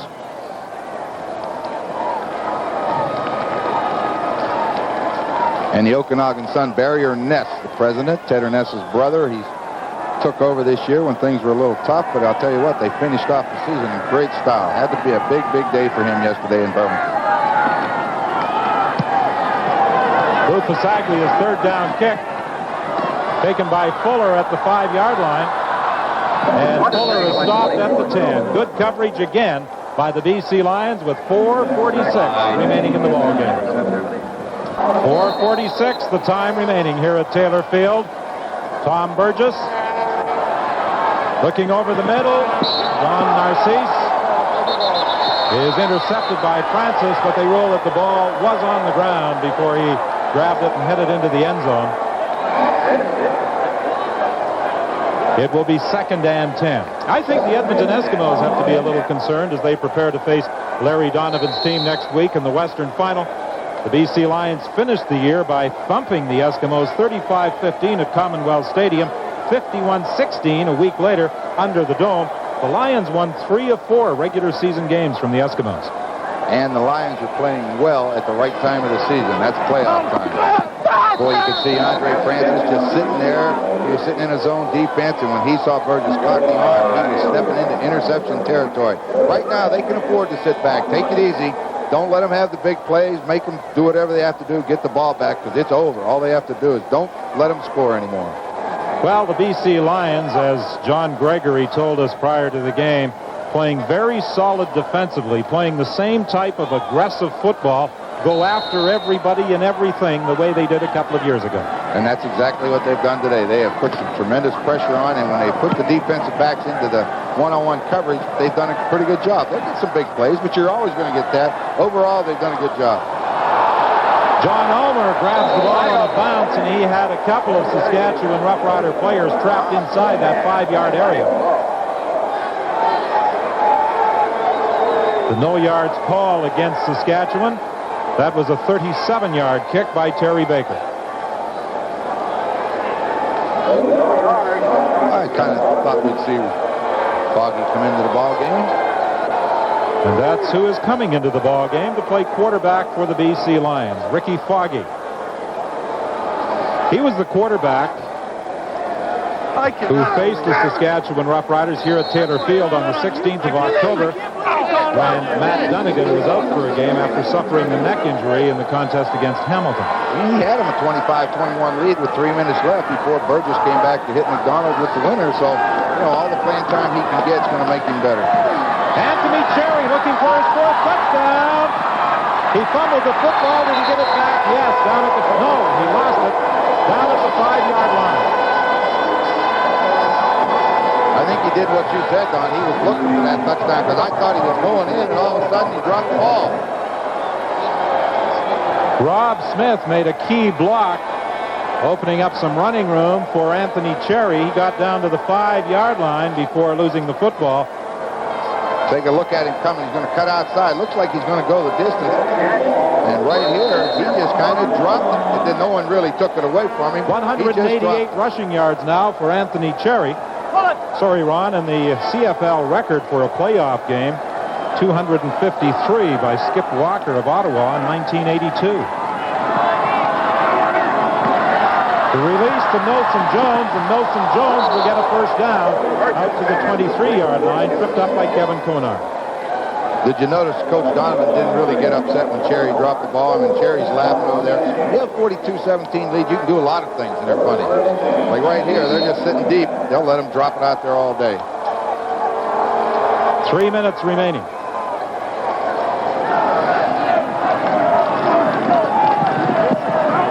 Burgess dumping it off to the back. Tim McRae.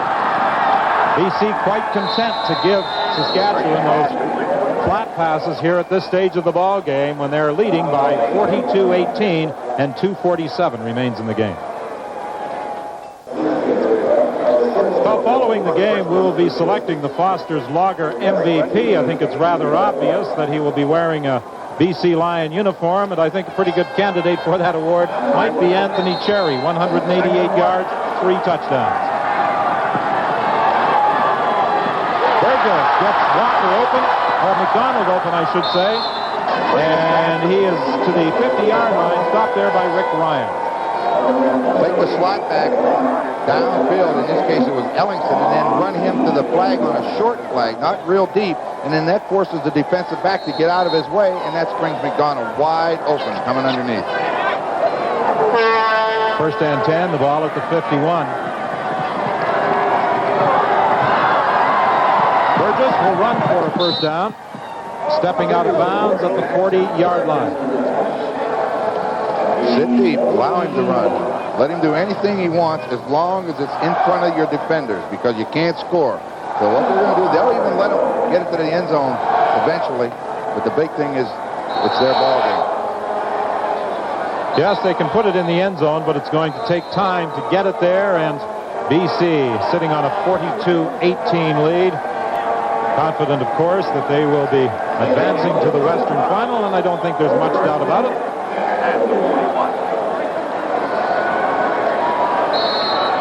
First and 10, Saskatchewan at the 40-yard line, 40 and a half actually of the BC Lions. Burgess almost intercepted. Anthony Drawhorn stepping in front of the throw that was intended for Donald Narcisse. You know, the Rough Rider fans, Ron, are disappointed at the outcome, but the Rough Riders today encountered a BC team that was on a definite roll. As you said during our telecast, a team that was peaking at exactly the right time heading into the playoffs. Well, that's always a tough thing to do. You know, the Riders themselves haven't been that successful in the last 4 or 5 games. As you mentioned, the chances to put first place away, they didn't do it. Where the Lions have made the best of every chance they've been given in the last month. And today, they just seem to be picking up where they left off last week against the Bombers. Tim McRae wrestled down by Jeff Braswell.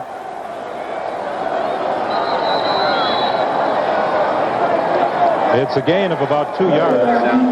John Elmer is the injured BC player. You know, we have talked many times about the sons of former CFLers. We mentioned Jeff Fairholm earlier in the ball game. His father, Larry, playing for Montreal. John Elmer's father, Ed, played for a number of years. You faced him on occasion when he was a member of the Winnipeg Blue Bombers and one of the top punters in the league at that time in the early 60s. The 1988 Grey Cup game coming to you 2 weeks from today from Lansdowne Park in Ottawa. And you'll see it all on CBC television, your Grey Cup network from coast to coast. And, of course, you'll also see all of the events leading up to the 76th Grey Cup game on CBC television. Countdown to kickoff begins at 1 o'clock Eastern Time from Lansdowne Park. And next week, we're in Toronto as the Toronto Argonauts entertain the Winnipeg Blue Bombers in the Eastern Final. The Bombers advancing this afternoon with a 35-28 win over the Hamilton Tigers. 3rd and 7. 3rd and 7 for the Saskatchewan Roughriders. The ball at the 38-yard line.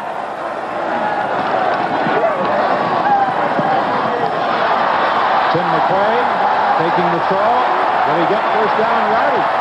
He appeared to have it at one time, and then in trying to get extra distance, may have lost a couple of yards, but fought back to get inside the 30-yard line for what appears to be a first down. You could see by the defense the BC Lions are playing. It's 4 men short, 4 men deep, and 4 men rushing the passer. So far, their success has been just dumping to the back. BC keeping them in front of them. The only one they tried to go deep on, Drawhorn, just stepped in front and almost intercepted it. So they're very content to just sit back and take it easy.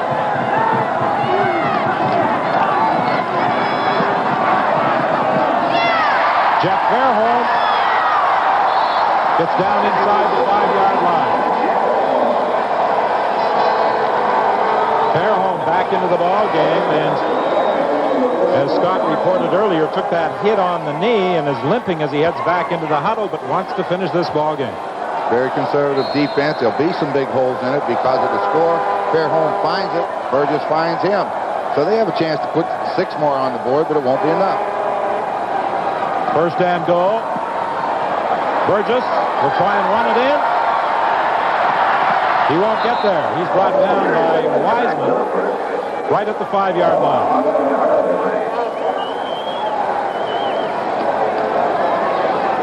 Coach Larry Donovan doing some substituting in the latter stages of this ball game with 1:22 remaining. Second and goal from the 5. Into the end zone. It's deflected. Knocked away by Jeff Braswell. It will be 3rd and goal from the 5. The only thing Coach Donovan has to be concerned with now, how many weeks in a row can you continue to perform at this high rate of efficiency without suffering a letdown? Because, you know, a lot of people felt 3 in a row at the end of the season. Come in here, it might be today. Well, it wasn't today. They came out and just rolled over this football game. Now the Eskimos are sitting there waiting for them next week. The Lions have had this has been a tough physical football game. Have to see how much wear and tear on the body, but I don't know. I think they'll be ready to go next week at Commonwealth. Yes, I think Matt Dunnigan will be anxious to return to Commonwealth Stadium for that Western final.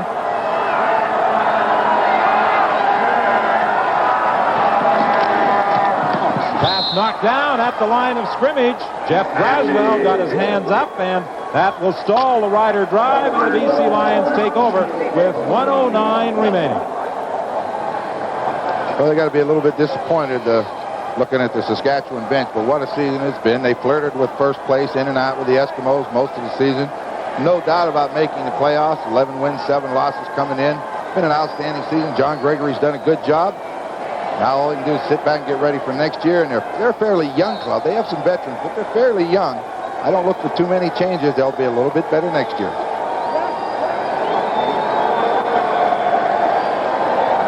It's the BC Lions' opportunity to enjoy the moment as Rick Foggy directs the attack from the 5-yard line. Appeared to be a mix-up. I think Foggy was looking to hand that ball off, but he found himself all alone back there, and Rick Clausen found him. Almost looked like a quarterback draw the way it ended up.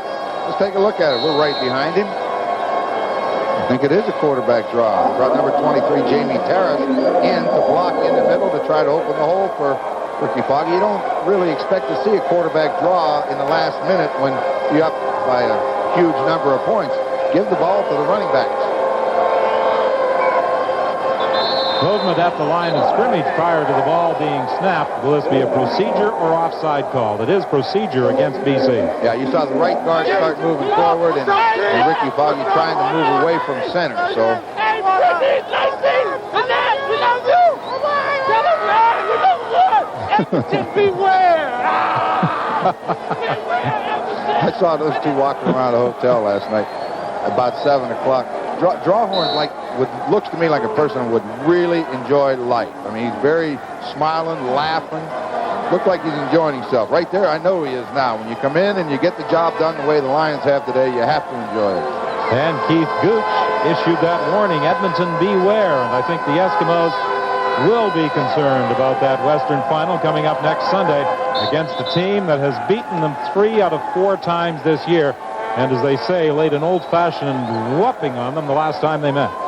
Well, they sure did. They dominated that game in every aspect of it. Offense, defense, special teams. And with the way Cherry has run today, boy, I'll tell you what, he got about 180 yards today. He may get 200 next week.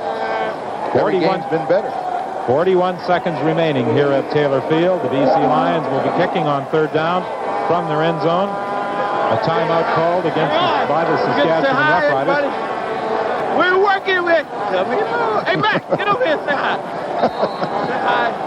Hi, JB. Hey, Lace. Hey, Brittany. Lynette. Hey, Lisa. The BC Lions celebrating a semifinal triumph, 42-18 the score, as Lou Pasaglia prepares to kick from the end zone.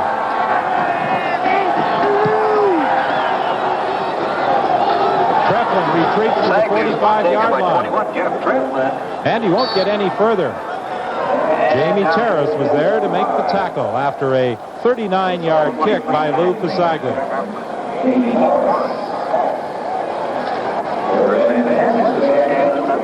This is when if you're in that position on the losing side of the field, this is when it gets cold.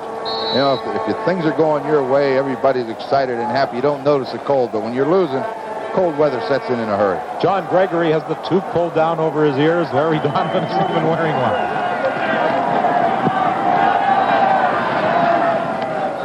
Tom Burgess for McDonald incomplete. Pass attempt to Ray McDonald. 26 seconds remaining. It will be 2nd and 10. The ball is at the 45-yard line. Next Sunday, we'll be at CNE Stadium in Toronto as the Argos host the Winnipeg Blue Bombers in that Eastern Final. And we'd love to see as much enthusiasm from the fans as we have witnessed here in Regina over the past couple of days when we travel to Toronto next Sunday.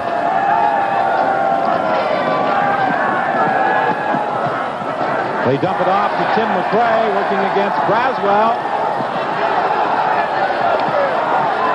And he does get the first down to the 31-yard line with 13 seconds left. Brian Bellway came across to make the tackle. If you ask Larry Donovan right now, he'd tell you, no, it wasn't cold at all this afternoon in Regina. No, when you got the big score in a cold day, you don't even notice it. The only time it bothers you is when you're in that man's shoes. You knew it was cold coming in, your team come up and just didn't win. All you can think of now, let's get out of here so I can get warm. McRae again. Gets away from Braswell once more and is down by Drawhorn at the 24-yard line. And that is the final play of the ball game. The BC Lions advancing to the Western Final with a very impressive 42-18 triumph over the Saskatchewan Roughriders. Well, I think you said it best. Very convincing. The 3rd quarter told the tale. The Lions gave up possession deep in their own end, and the defense met the challenge, kept the Roughriders off the board, and from then on it was BC's game. So the BC Lions will advance to next Sunday's Western Final against the Edmonton Eskimos.